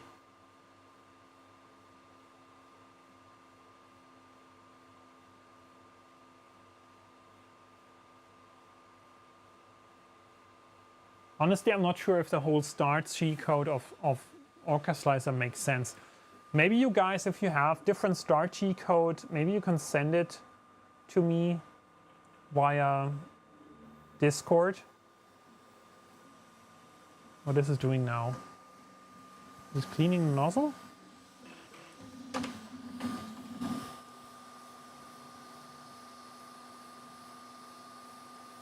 Is this still part of the start G code?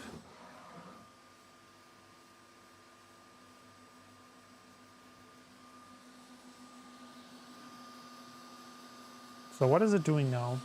It's in a corner doing the cleaning. It's interesting. Did it just crash into the bed? Maybe I missed that, but I think not. But now it's doing the nozzle cleaning. I'm wondering. So it's done now, I guess. Is it? Okay, now it's crashing into the bed. You see what was that? What was that? Because you added this. This is part of a macro view because you added this. Okay. I don't know. This was a terrible thing, I guess. Have to move up the gantry. So I really don't understand why this happened. The start G code. Let's revert this back to the original one. Okay, so turn it on again. Honestly, I think the start G code should. You can just comment out that line, and that we just added. I'm not sure. Mine doesn't do that. Sorry about that. So maybe I don't know. Maybe. Even though we have the correct firmware, maybe it's time to do a factory reset of this printer. Just to get to a state where all the scripts are in a state where they should be. I don't know if this helps. I think there is an option to do factory reset here. Factory reset, yes. I'm not sure what happens with the factory reset, to be honest, but we can probably figure out if the factory reset is working. It should actually, like, I hope it resets all the scripts, but we can easily figure that out. We can go back to the macro that we just changed and see whether it is back to its original, and it is okay. So it has reset all of the scripts, which is good because if it's now, it has actually reset all the scripts. So the scripts are in original state, which means we just go through the original. Let's do an auto home. So we go through the original calibration steps. We do the mesh leveling, we do the quad gantry leveling, and then we can figure out how do you enter the giveaway. It's not working on YouTube, unfortunately, my friends. you have to go to Twitch to enter the giveaway, because there is a command that is !giveaway, but it's only working on Twitch because our bot is only listening on Twitch. We have only one way to collect the loyalty points, which is watching on Twitch, because we cannot run the giveaway on 2 different channels. It doesn't work.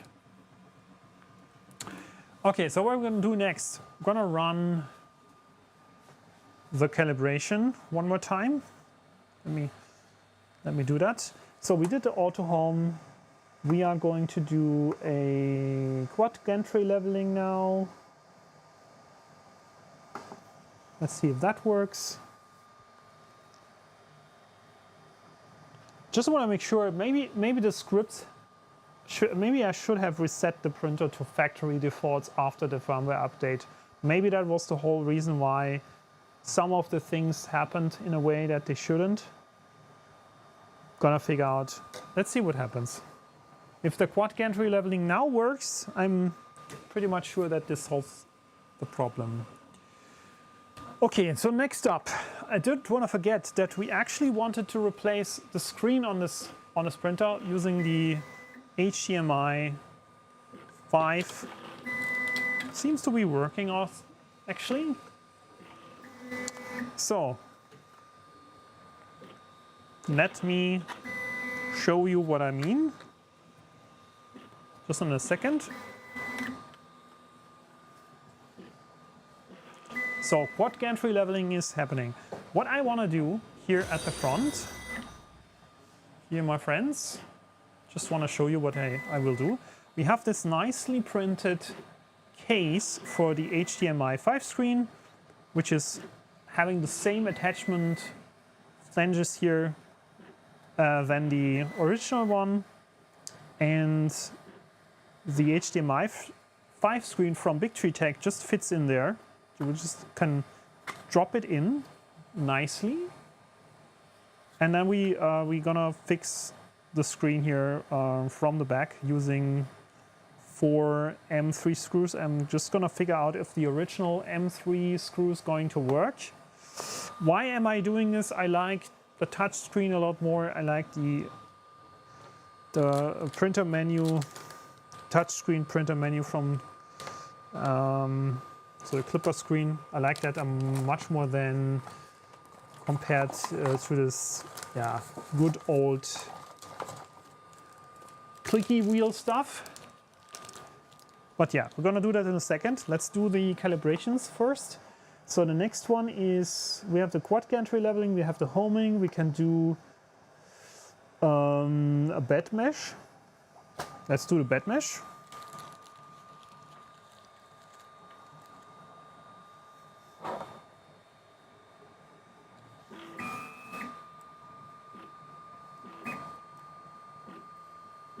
After the bed mesh is done, we can save everything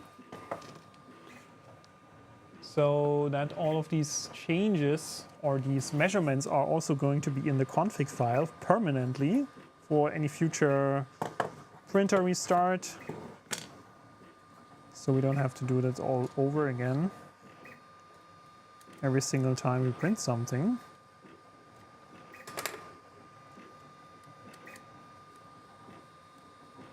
So we'll definitely need longer screws for the screen. I'm gonna fetch a couple of different ones.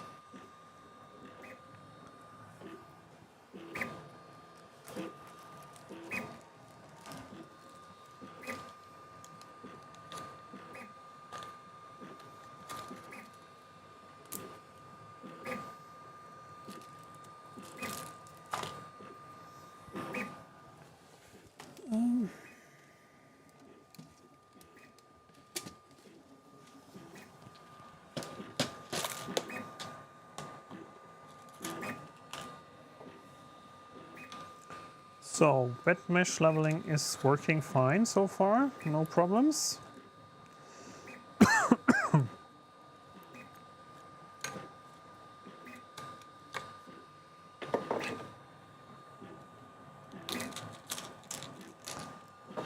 Figure out the right lengths for these screws. That looks fair.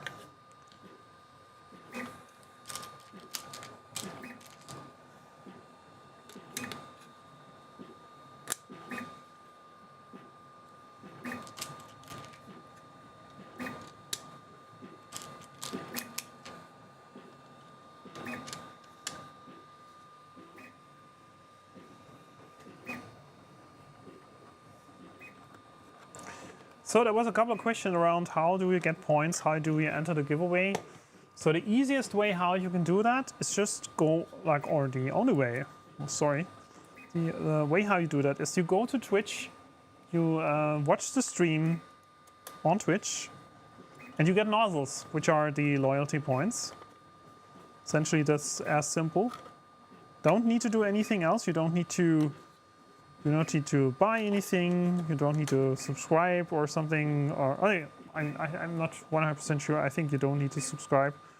So you just go on Twitch, watch the stream on Twitch, and you will automatically earn these loyalty points, which are called nozzles.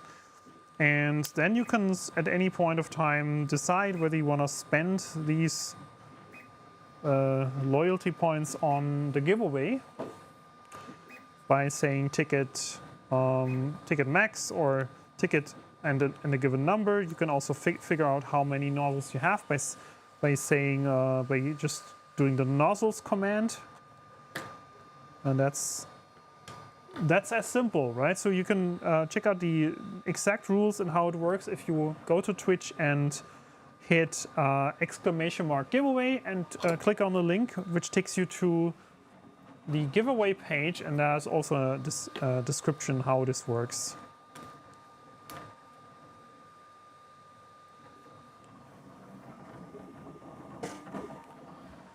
Exactly.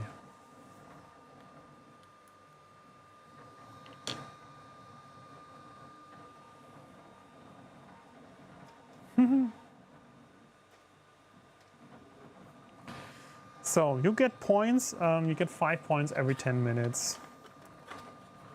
So let me try to fix this screen. We have done the bed leveling. I think we're good. The printer also restarted. That means it has saved all the stuff. So I think from that perspective, nothing is left. Yeah, we have leveling. We have the Z offset calibration, which is the only thing left. We can do that. Let's do that.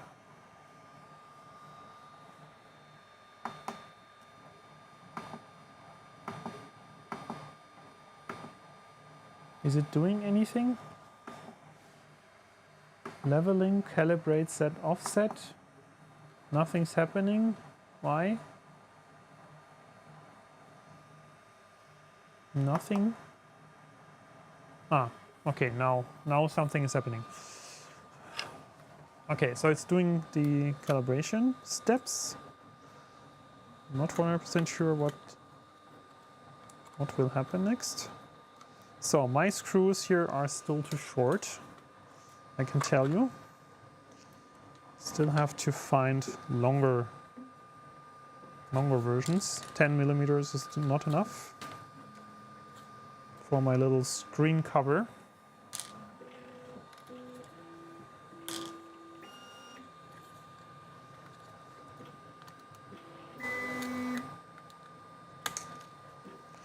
So let's take 12 millimeters. Figure out if that works.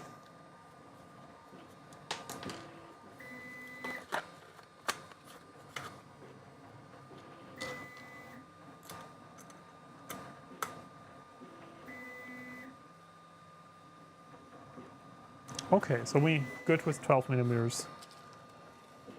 So I'm just testing out which screw length works to hold the touch screen in place. Seems to be that 12 millimeter is just right. Just enough. So let's use the screws.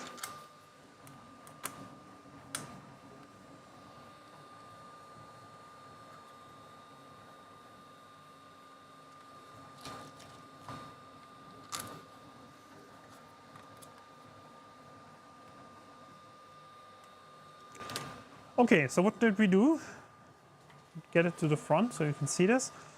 I have essentially fixed the screen from the back. So we don't need to do anything here. We don't need to connect anything from that perspective.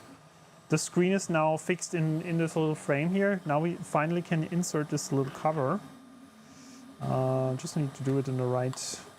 I'm not sure if it's a good or right or wrong orientation. I think not. So we have this thing in place now. And last but not least, we'll need the connection cables, one HDMI cable and one USB-C cable. Here on the side of the printer we have all these connectors that we need. HDMI and USB-C or USB.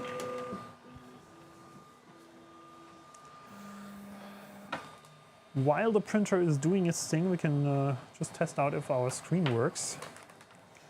So by plugging in the cables, let's plug in the HDMI cable, USB-C cable. Let's see if that fits. Hope so.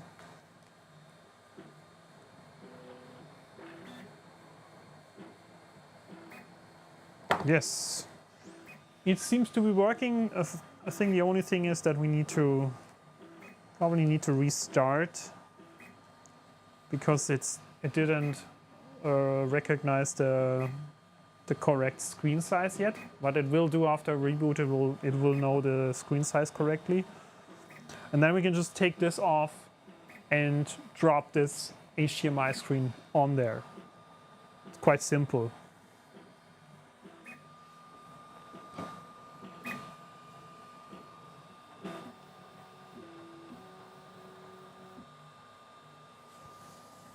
Okay, so the parking seems to be working, not crashing into my bed so far. Let's see.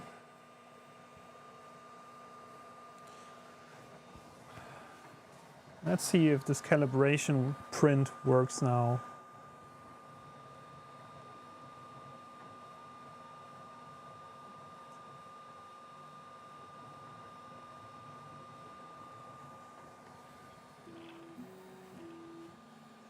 Okay, so we're extruding something.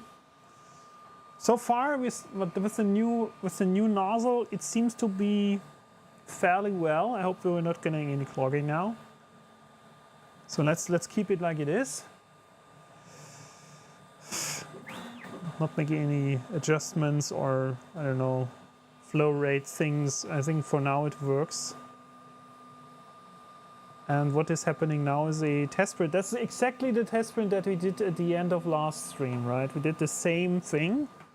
We got something out, but after that things really turned sideways.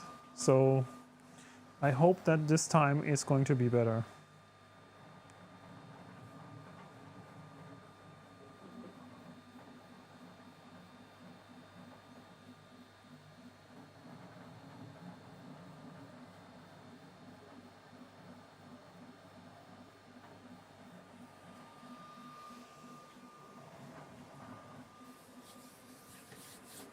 Is the Hotend fan running? Okay. Yeah. You just want me to stick my finger in there, right? To get my finger hurt.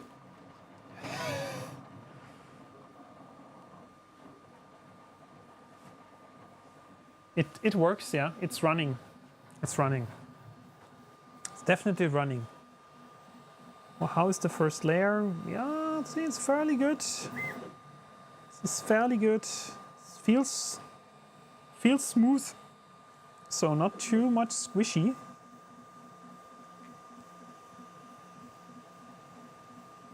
I think that we could actually risk a bigger and longer print now.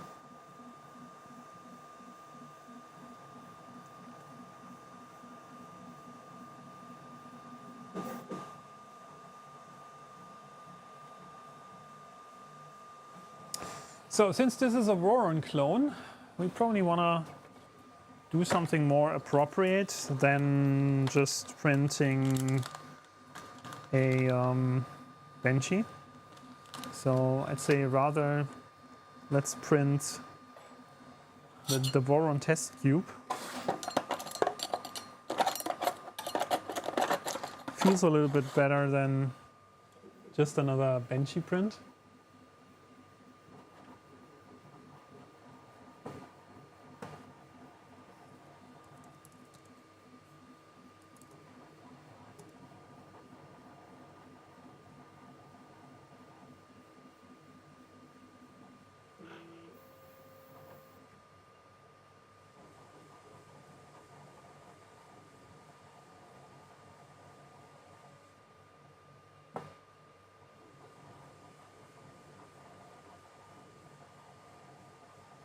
Okay, so here's my test cube.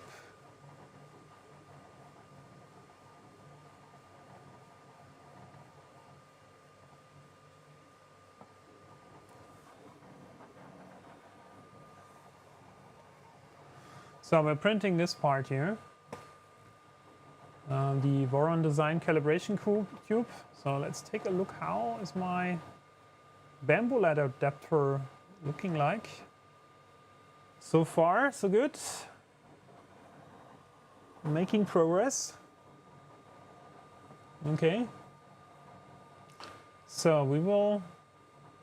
I'm still wondering whether this G code here in the start machine start code is.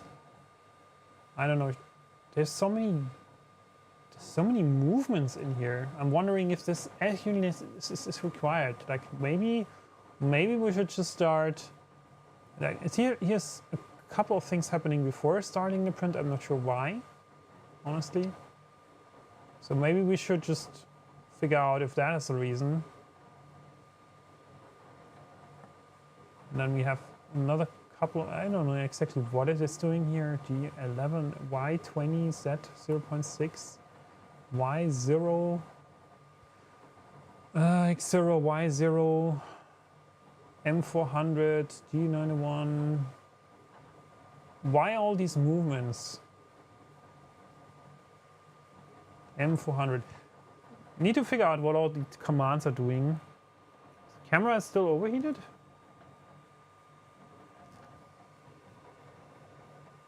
Let's see. Does it? Is it?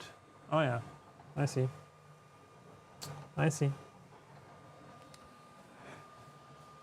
So it seems to be that our basement is actually getting too warm for running cameras 24/7. So let me figure if I can. I think there was some kind of setting here.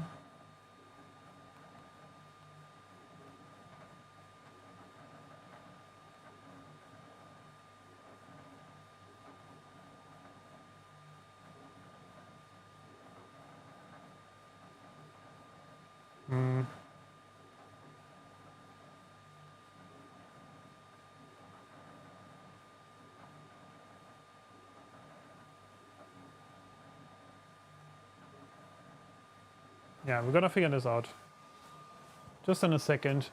So let me try to send over the test cube. I'm not sure about these start G codes, honestly, if they are reasonable. Discard all the settings. Let's put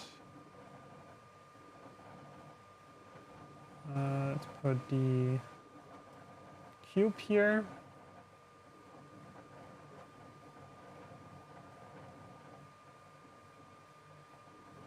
Let's take the Eco PLA settings. Yes, that's good. It's probably all fine. No pressure advance yet. We probably have to do the calibration for that. But there's standard settings for that, and we can send over the print now. And we clean off the test. The test looks fine so far, let's say. Let's see if we can get the camera working again. Seems so. So, but I don't wanna overheat it again. So let's figure out why it's. Is there any? I think there was a setting that prevents the overheating a bit, or at least it can.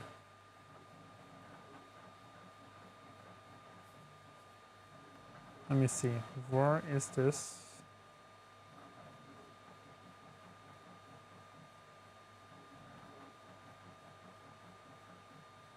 I think there was something about overheat protection, blah blah blah.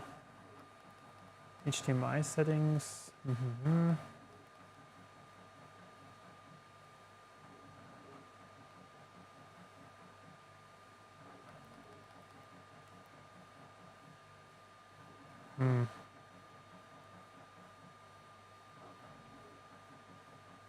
Not really.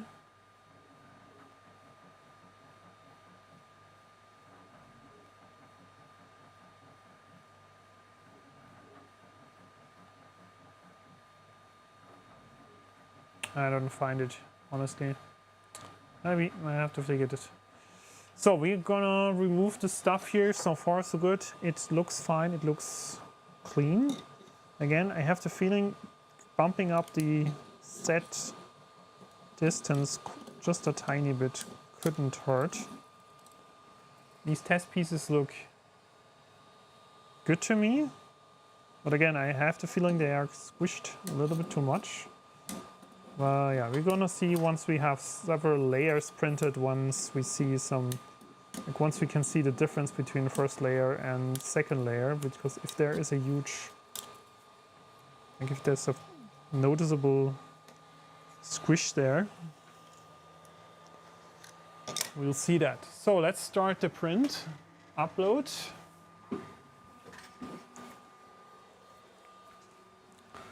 We'll do our Voron test cube now.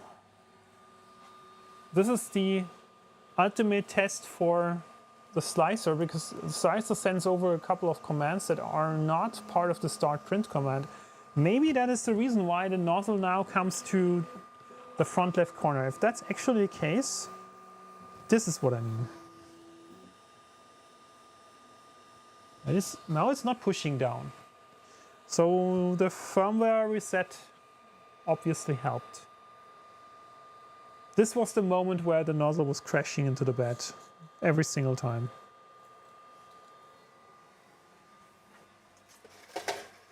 So our print here on the Bamboo Lab is done. Let's take this off.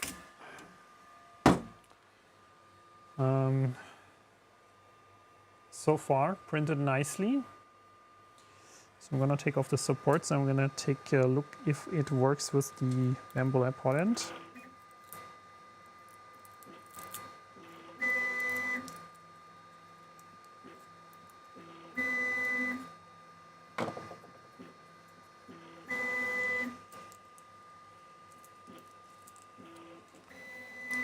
Next, 3D print fan adapter for camera, yeah. That could be a good option. I feel that even though the basement is usually cooler than the outside temperature, if it gets so hot consistently outside, it's also the basement cannot keep the temperature low. So it's still, I mean, it's summer, so at some point you probably cannot avoid this.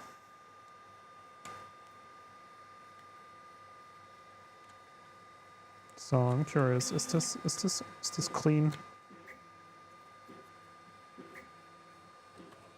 So let's try. We have this little piece here.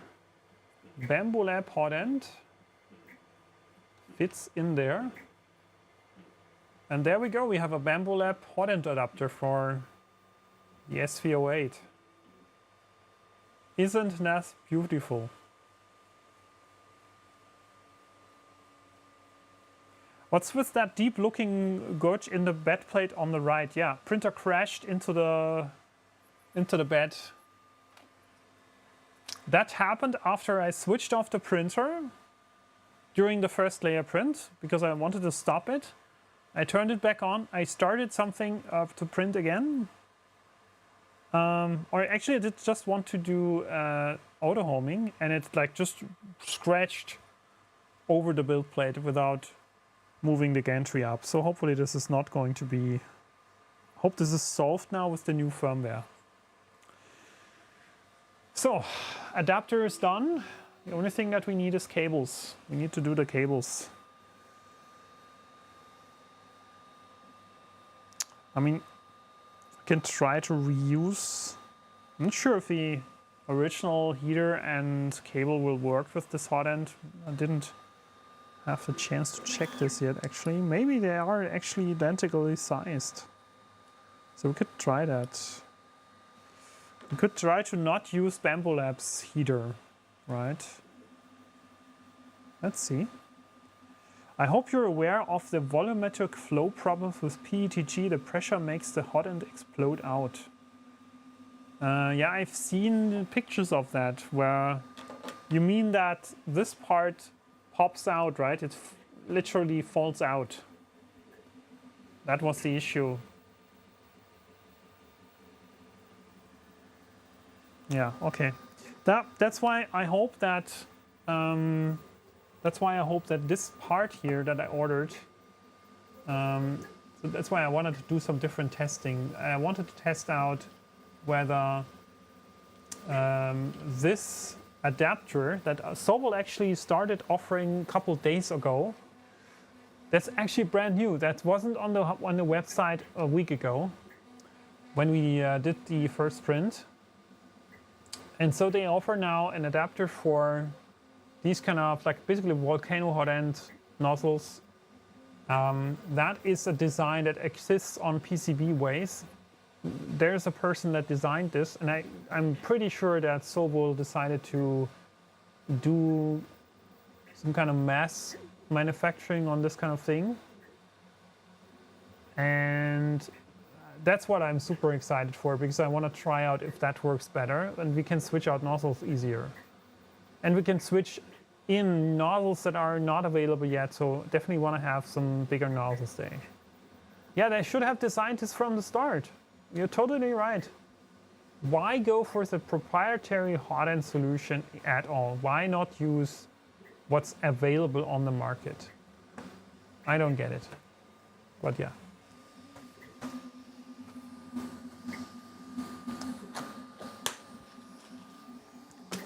I am totally with you.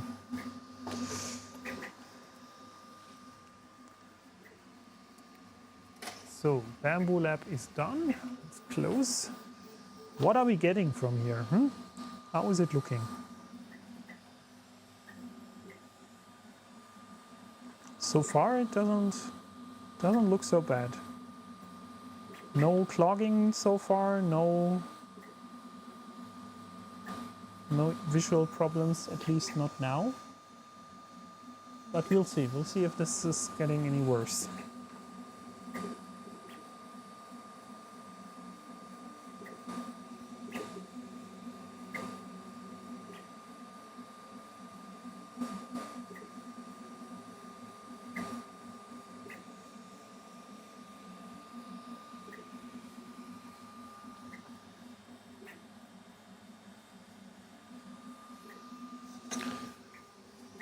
So let's wait for this print to finish, and once this is finished, we're gonna do the screen drop-in replacement finally. So we are getting rid of the clicky one, and we only have the HDMI screen at the front.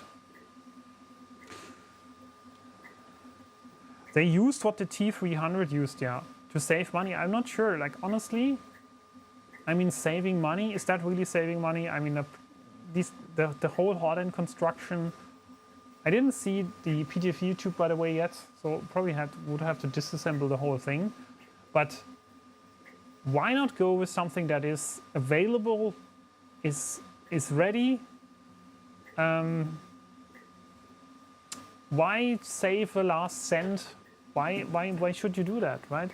You could also decide and say, okay, we're gonna make maybe we're gonna make a version that uses, I don't know, the standard volcano nozzles, or maybe just Bamboo Lab, or I don't know, or the clones. Maybe just go for Bamboo Lab clones, right? There is no, I'm not sure if there's even a patent on that design.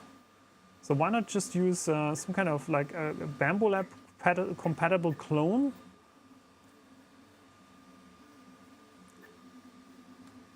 But even if you wouldn't go for the Bamboo Lab, like just go for something that's on the market, right? Just go for Volcano or CHT, something like a CHT Hotend with a Volcano nozzle. It's very cheap, right? It's actually super cheap.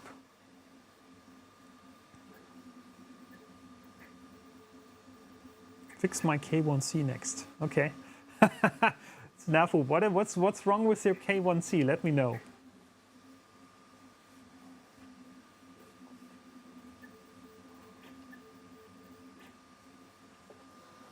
Should we go closer? Let's try a little bit at least, huh? Let's get the nozzle cam closer.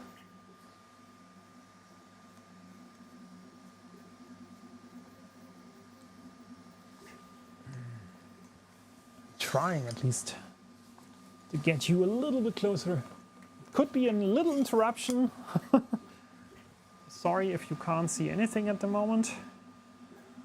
Just have to get the tripod adjusted.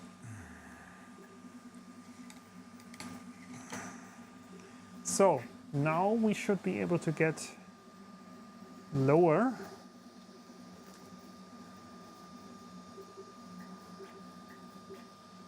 Much better. Okay, so still a little too dark.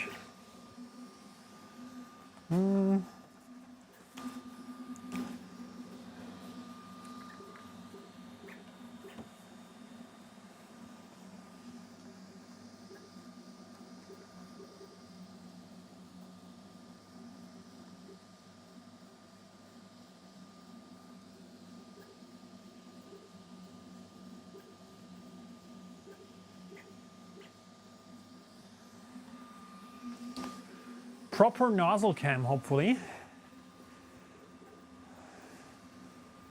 Damn it, what is happening here?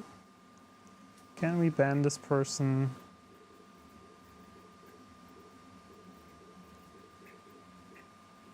Did it work? Let me see.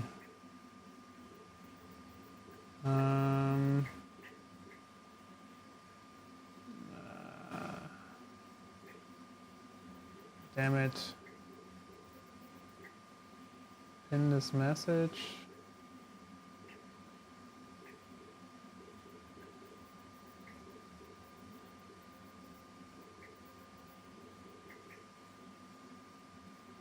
Block.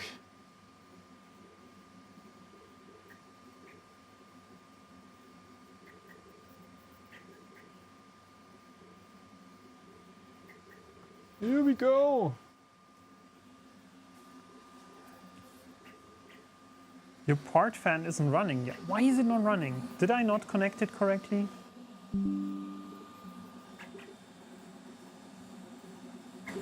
That's a good question. Let me pause. Is it not working? Did I do something to the cable? I hope not. Is something wrong?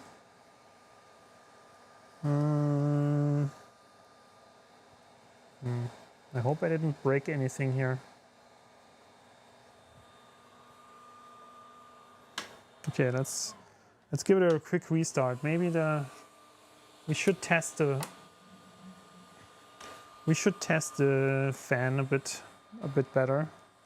Just give it a try. Let's see if it works.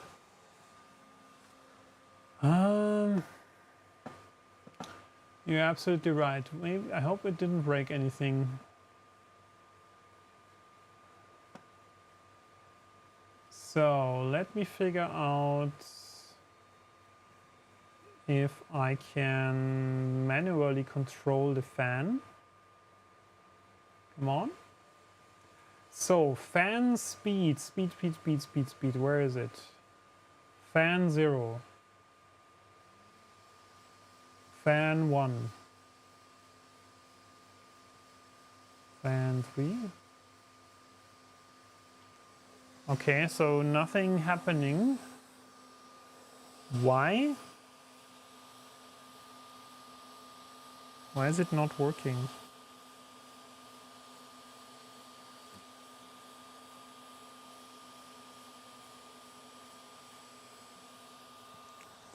What's happening?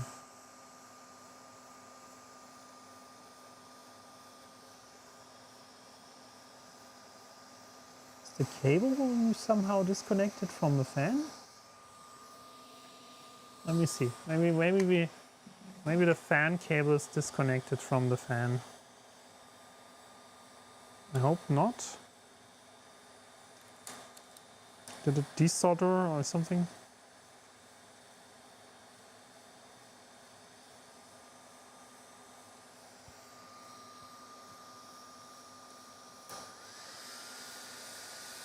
Oh, now it's working. You know, if you plug it into the wrong connector, then it's obviously not working, right?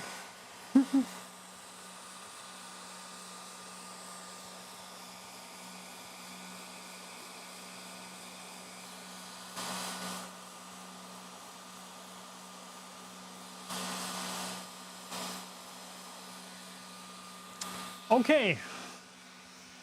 Problem solved.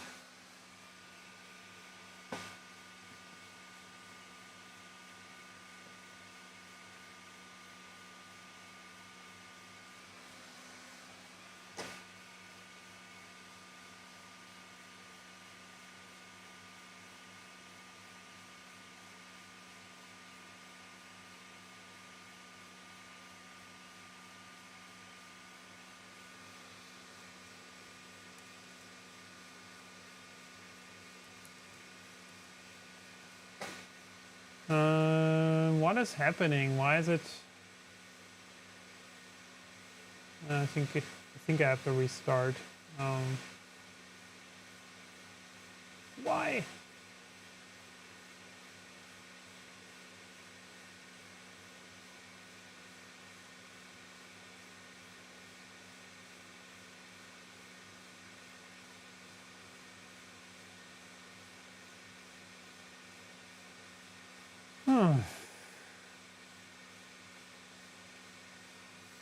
Okay, so we're gonna take this.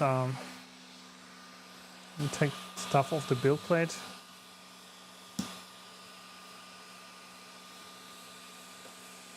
Let's do this one more time. But yeah, actually, before we do that, what I want to do here, let's do the thing that we wanted to do. This is a good moment. Let's just remove the old screen.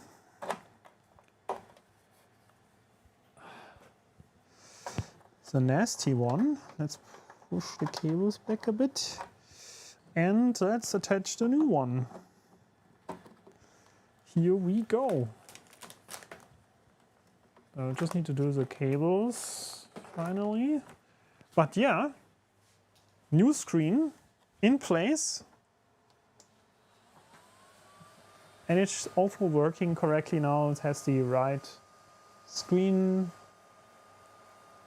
dimension set.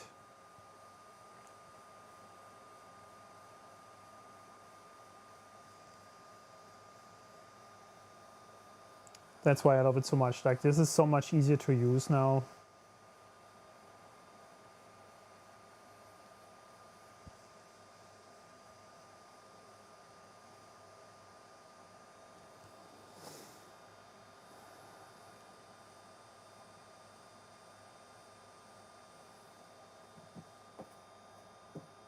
Okay, so print. We'll have our Voron cube. Let's do it. That's why I like the touch screen so much, because it's definitely way faster to do stuff.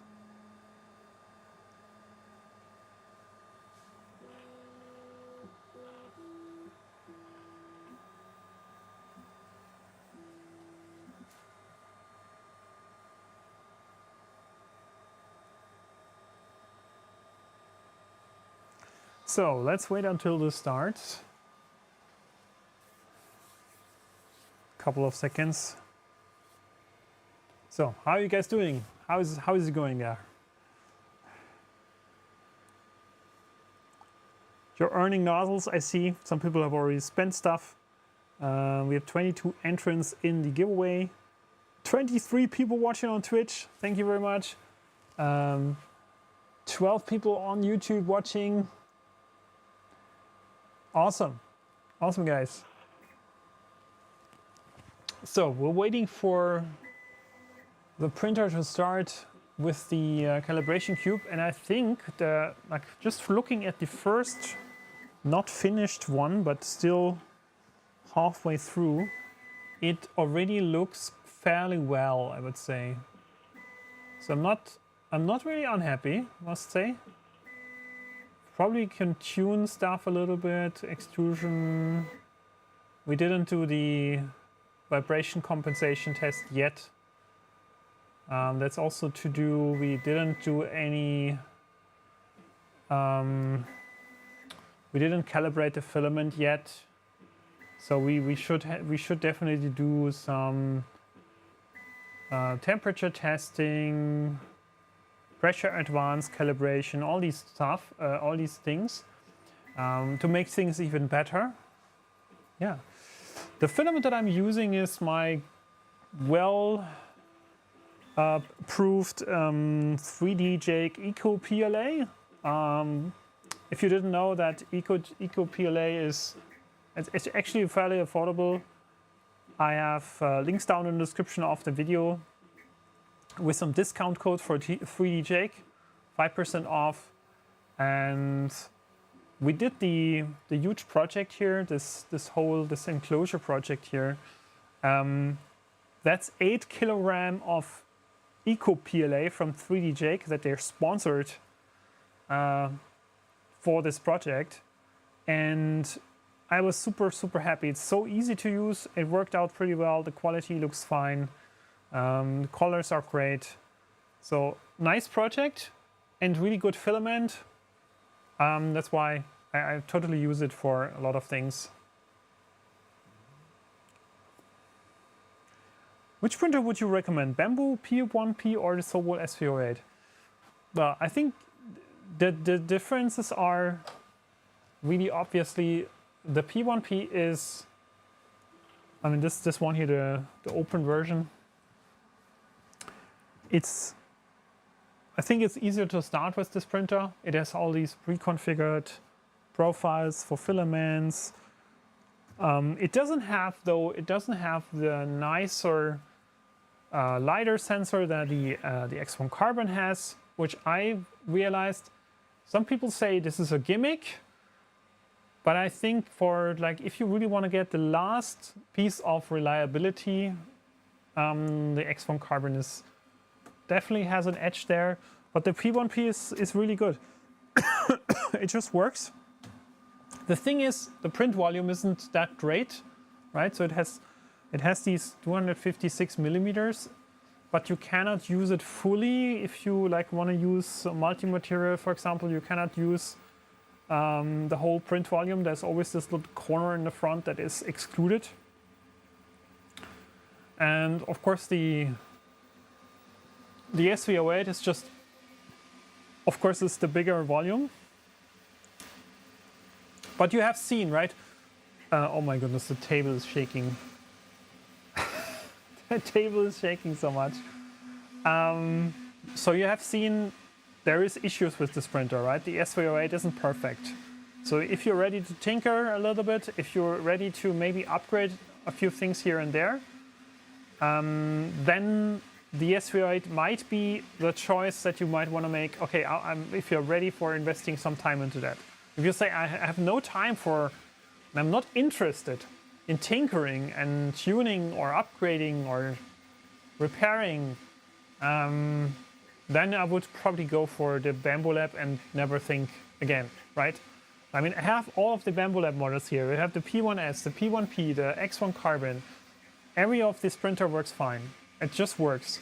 I still had to repair them from time to time. So, for example, the X1 Carbon, I had the belt swap out of that printer was a nightmare because I had to take it apart completely, and that was 2 evenings gone just for getting the enclosure off and then back on and stuff like so. So maintenance on the bamboo printers can get something it can get very time consuming, very tedious, depending on the things that happen. Yeah, nozzle. I had a couple of nozzle clogs. I had some AMS units that I had to unclog and clean off. So you definitely also need to do some maintenance on these printers. It's not like completely maintenance free and hassle free. So at some point, if you print a lot, you also have to take care of these machines, even though they are really good. So I also have recently swapped out one of the nozzles on the X1 Carbon. Couldn't get it cleaned. Couldn't get it unclogged anymore. It was, I tried 5-6 times to unclog the nozzle. Halfway was successful, then had the next clogging, and then I just replaced the nozzle and it was fine again. But yeah, these kind of things also happen to bamboo labs. Like after some usage, they will definitely need these kind of things to swap out parts, do some maintenance. But it's not unusual. Like this is nothing special, I guess.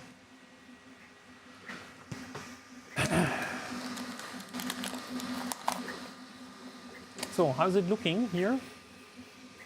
We're back in game. So let's see.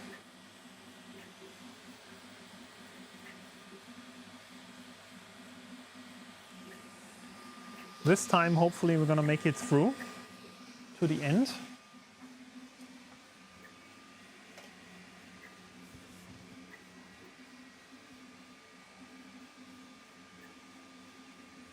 And again, Timor 714, I think that one of the questions that you need to answer to yourself is also how much budget do you have to invest, right? P1P or P1S are still fairly affordable. P1P is a little bit cheaper, and the P1S has already the enclosure.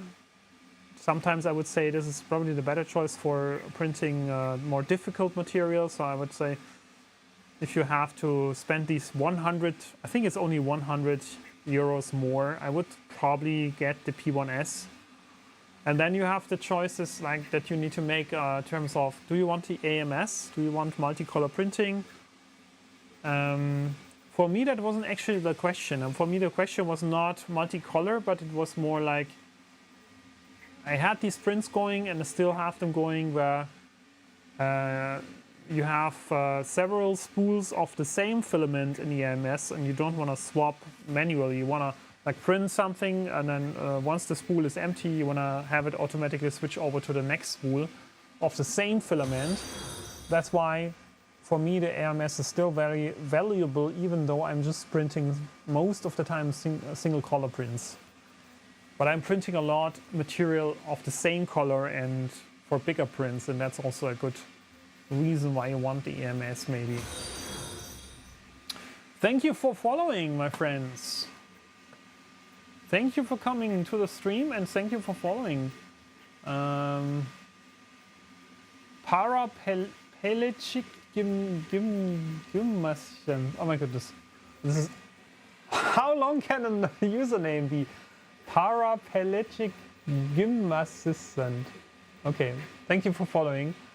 No Mercy MTG, thank you for the follow, and Guide Sniper Clips 2 followed 47 minutes ago. Also, thank you very much. Don't butcher my username. Oh, sorry.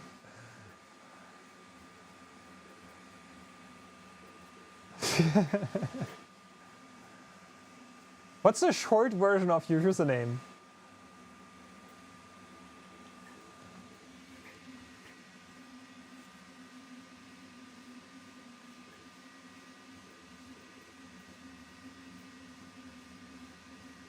That is the short version. Okay, I take it.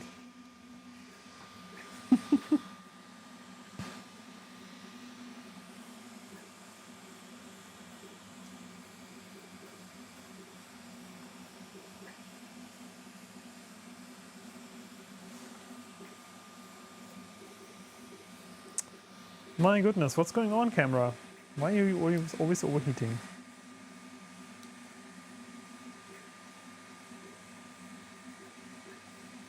The funny part is that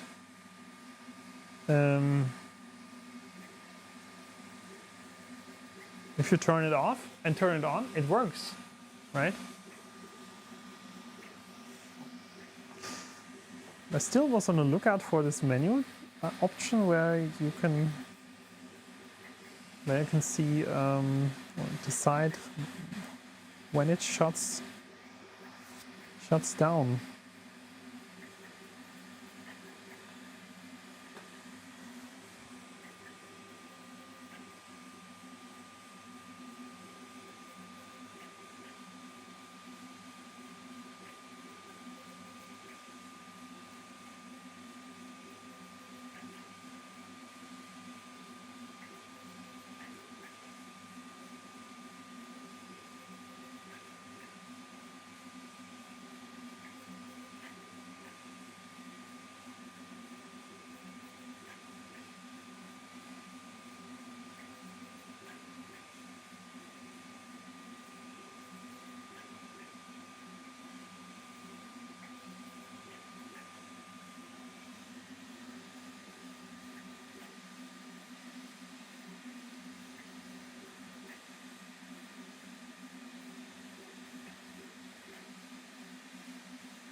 So let's wait until this print finishes. I'm just currently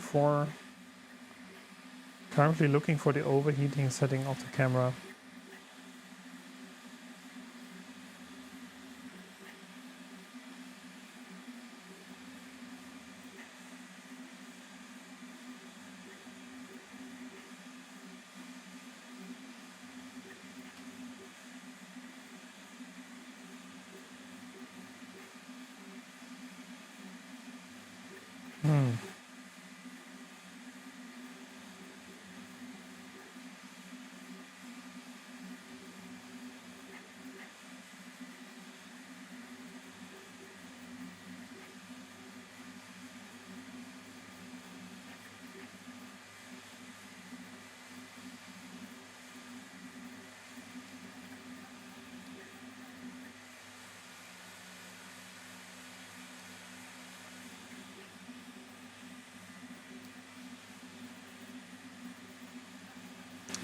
Oh man, what's going on? This camera. Is it really so hot in here? Oh man. Just trying to figure out where is the setting. Couldn't figure it out yet. Okay, so it's actively refusing now to turn on again. Or let's get to this camera. At least we can see something, not the thing. But let me figure out. There is definitely some kind of solution for this. At least we can make it last longer. I think that's the thing.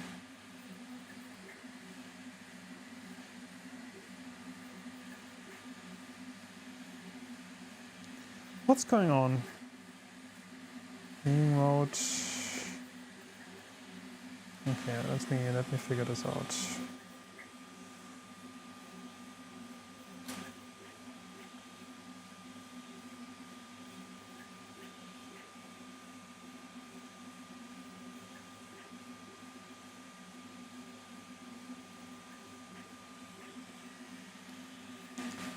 Okay, menu, setup,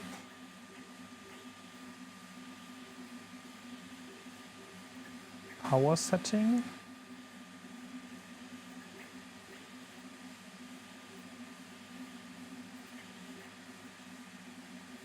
okay. We could have a chance now by setting the power settings to high. This is fine.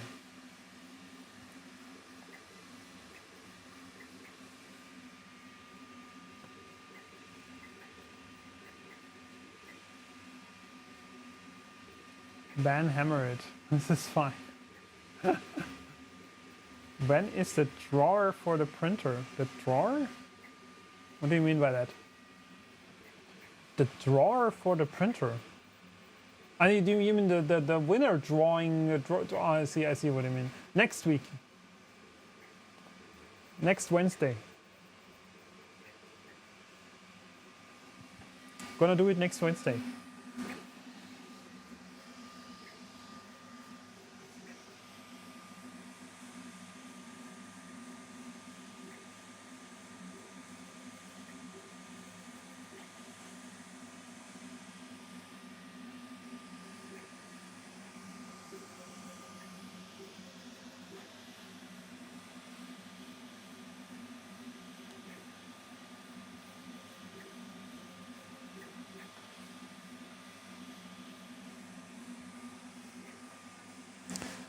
But yeah, maybe we should print some kind of camera cooling option for the ZV-E10. Something that probably exists. Giveaway in a week, yeah. How many tickets do you have in? I have no idea, honestly.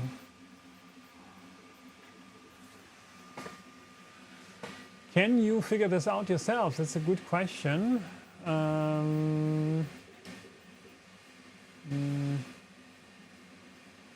Yeah, if you log in on the site, it states at the bottom. Yeah, sorry. If you click on the Google Builds link, it should tell you when you're logged in. So let me see. Sony ZV-E1. Then we have some kind of E10. Not really.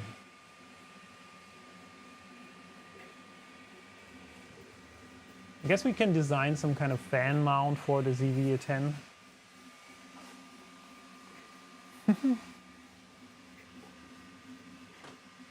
Does it? Ah, I see. It works for you, right? You can see what you got. So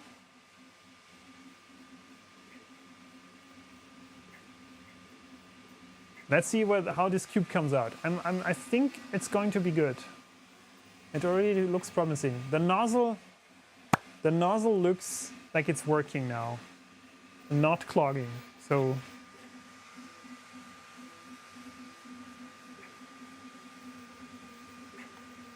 that's actually great.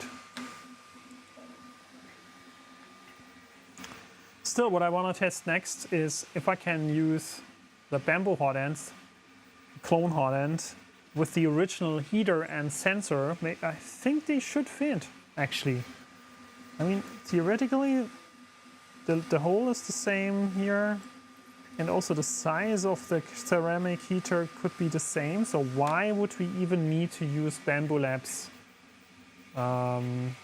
heater core and sensor? We could probably just take the existing one from the SOVOL and just use that. But yeah, we're gonna test this out there for sure. Looks promising already.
So while we are completely paralyzed watching this print,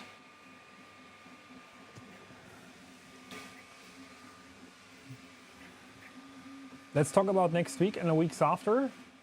So next week, Wednesday, we're gonna do the giveaway for the Ender 3v3 with the printer. I'm just thinking about what do we have for the printer. Yeah, we're gonna have, this printer already has the new unicorn nozzles, which is great. So far, since I have been printing a couple kilos of filament, the printer is working fine. So I actually can say this printer is good. Like for beginner perspective, it did do a really good job of just working, right? It just works. So from that, I can say there was no major issues. There was nothing stopping me from doing this 8 kilo project with the enclosure. And yeah, then we're gonna be off for 2 weeks before coming back and doing the next stream middle of August. So I'm definitely gonna let you know as soon as towards the end of August. So we're gonna have a little break there. And we have some projects also in the house, so it's probably zero time to do as too many times soon. But once we have done this giveaway, I'm gonna let you know how we go further in August. There's definitely a new giveaway coming, but probably I'm not gonna announce it next week. I'm gonna announce it as soon as we do the new stream announcement in August, and then you're gonna know what the next thing is gonna be. So, are we doing the last layers here? I think we're doing the top layer currently. I think we're doing good.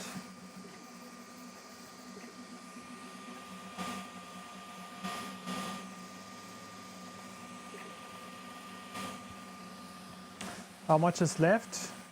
1 layer, I guess. Maybe 2.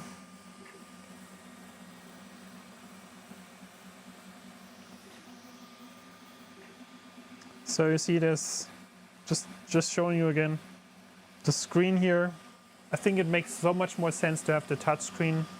You see so much more detail of what's going on, and really you have lots of control here, all the settings. I mean, and it's responsive. So from Big Tree Tech, I would say this is a really good product that I can actually, I highly recommend if you would do an upgrade on this printer. The screen is definitely one of the upgrades that I would do. And then, yeah, let's see if the nozzle upgrades that we're gonna do also are worth it. Okay, so let's take a closer look at this cube here.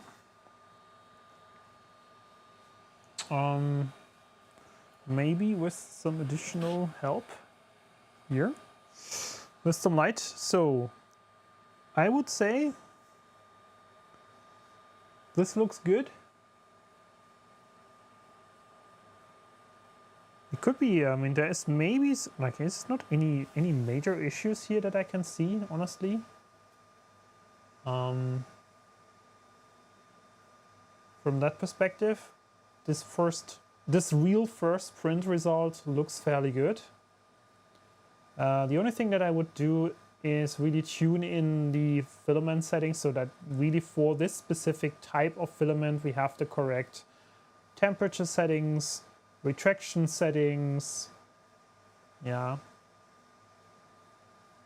and pressure awareness maybe. So we have, I think the corners are actually looking quite good already. So maybe no real adjustment needed. Yeah, but so far so good. I mean, this is what I actually wanted to see last time. It took us another week to figure out what's wrong with the printer and the hot end. But yeah, at least we get something out of it. So my plan with this printer, I mean, and we have a huge mess here. So many things that we need to clean up after all of this modding stuff. So the next steps for this printer is going to be testing out the Bamboo Lab style hot end just to see if that works, because that would make sense to me if we had an easier way to swap nozzles that we don't have to get from SOVOL. And also with this new this little hot end here that's actually has replaceable nozzle tips in itself again, and high flow nozzles. I want to make some measurements now with like a stock hot end that we still have on here. So doing some tests with the Eco PLA, which is just a cheap standard PLA. Don't want to do any fancy PLA tests. So we're gonna take the standard PLA and figure out, okay, what are the flow rate limits, speed limits that we can still get good quality with. Not the fastest prints, but really good quality prints. And then after changing to this one here, which is supposed to be even on the Bamboo Lab, to make the Bamboo Lab faster, because it has these high flow nozzle tips that split the filament into 3 channels and then unifying them in the middle at the end again. So that's supposed to be making printing faster on any of the printers. So gonna see if that helps to make this printer print faster, because there was also already some tests that suggest, okay, the nozzle that's on this printer isn't actually so providing you with the highest flow rates. So potentially there could be something that improves that. Yeah, then we'll see, like Revo upgrade and yeah, figuring out what is actually the best option to do. The Revo upgrade is definitely the most expensive one. I'm still interested to see it. But I think the Bamboo is one of the cheaper next steps, and hopefully it's really just dropping in this part, using the existing heater and sensor on this part, on this original Bamboo, and also on this clone version. So we hopefully have, if we can actually say that this is an option that is worth it, and for the future could be just this little print here, which is an adapter for the Bamboo, which is an ABS, of course. And then we could have some options, at least more options for the hot end. So to see what is finally really the best thing. I think the worst is actually the original hot end. We are gonna see what this new version brings that SOVOL is shipping, hopefully next week, where we can use these kind of volcano nozzles in. This is in part originally from SOVOL, but I think the design is actually open source. And yeah, so we're gonna have a couple of options that we can compare and see what makes sense to you if you have this SV08. Also from a pricing perspective, what is really the best and cheapest option to give you the best results. My best guess is that it is going to be either the Bamboo adapter, because the nozzles without anything in terms of electronics are actually fairly cheap. Not too I mean, you can get really good quality nozzles for a good price. And you have something that's market standard, or even potentially cheaper, the volcano adapter, where there's so much choice on the market. I mean, there's also super expensive volcano nozzles, don't get me wrong. Like, you could get anything from, I don't know, $5 to probably $100, depending on the nozzle tip. But you have more choices, I guess. This is probably the point.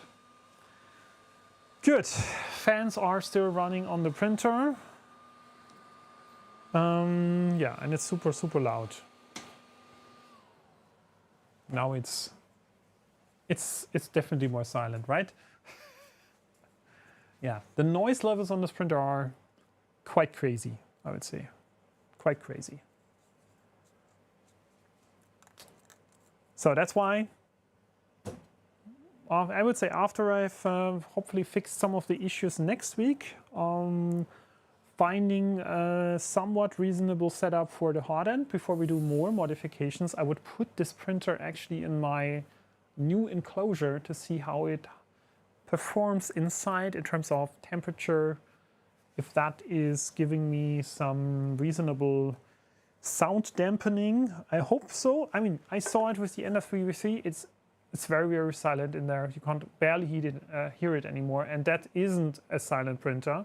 That's maybe the only downside with the NF3V3, that it's fairly loud.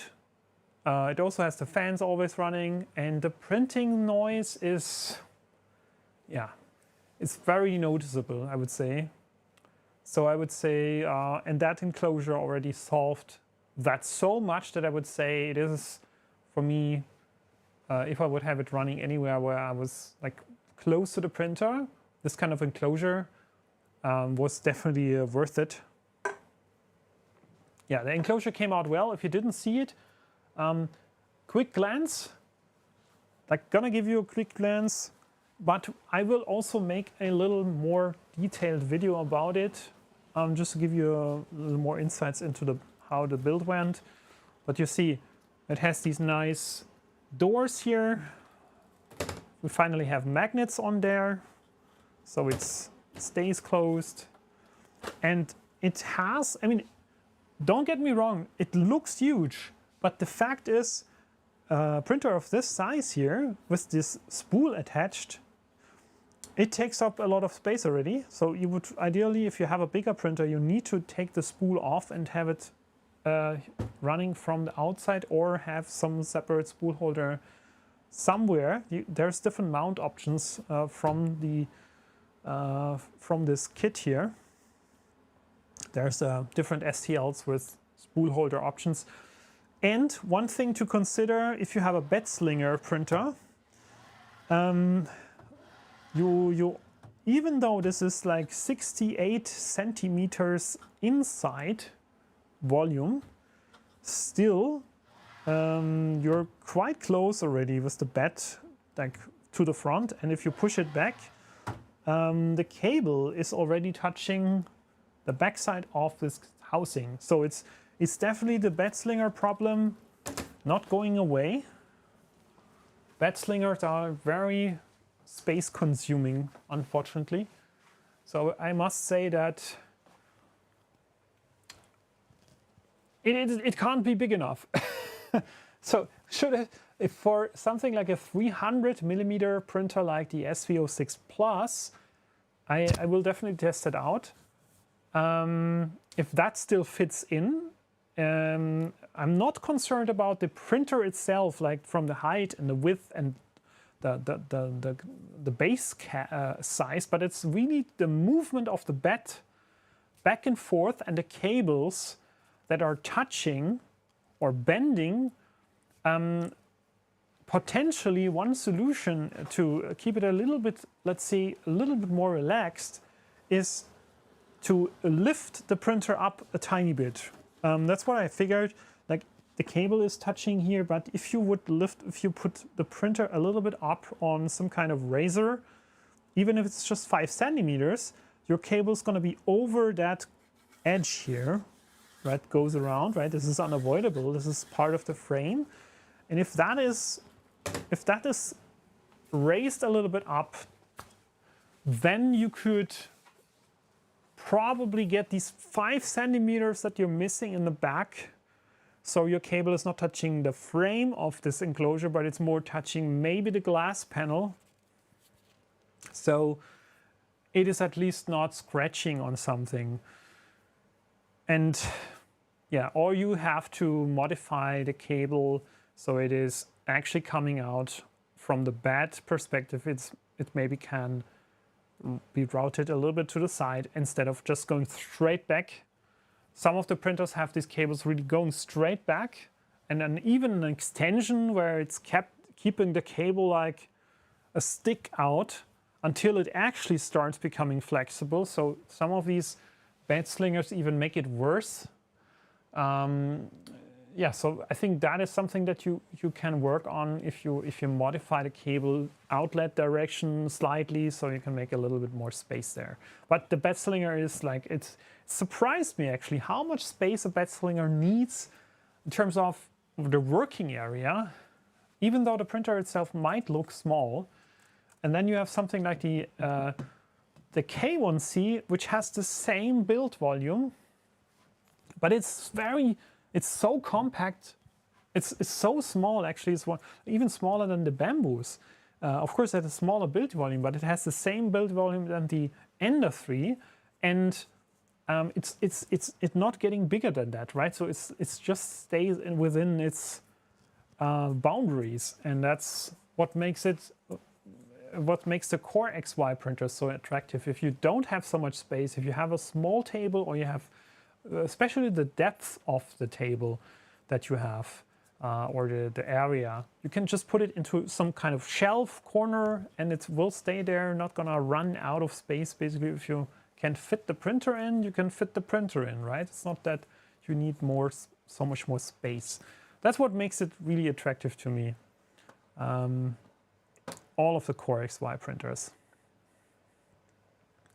So with that, I think we have everything that we wanted to do to einfach mit Einwegfolie einwickeln. Yeah. So with that, I think we have done everything that we wanted to do tonight. We did the nozzle swap. We printed the bamboo adapter. We added the new screen. And so next week, we're gonna do a couple more hotend testing and modifications. If we're lucky to get most of the parts already shipped here, we can do more different things. I'm not sure what will make it until next week. If we already get the Revo adapter or something, I would make sure. I also need to get the cable, the little cable connectors ready. So I have all of the cable connectors that we potentially might need, and making some adapters so we can easily swap out the stuff, not having to think about soldering next week. That's my task for this week. So everything is already in place. Silent fans, not necessarily have to order them. I have a lot of fans here. Silent ones, small ones, big ones. Probably just need to check, because a lot of the fans that I have here are 5 volt and 12 volt. So potentially, if I want to reuse them, I need to do some power converters in between, but could be still usable, a lot of the stuff that I have here. I had nothing but good luck with PETG on my SV08 so far, about 250 hours worth, with the longest job so far 24 hours. The curious thing is the stock Orca SV08 PETG profile has the hot bed at 85 degrees. Normally it's 70, okay. Once made an ender about where it was the Z frame that moved back and forth. Once made an ender about where it was the Z frame that moved back and forth. Okay, nice. I mean, the thing is, like, I mean, you could also put the printer vertical, right? There could be an option if it sticks well to the print bed. But yeah, it is, bed slingers are bed slingers, right?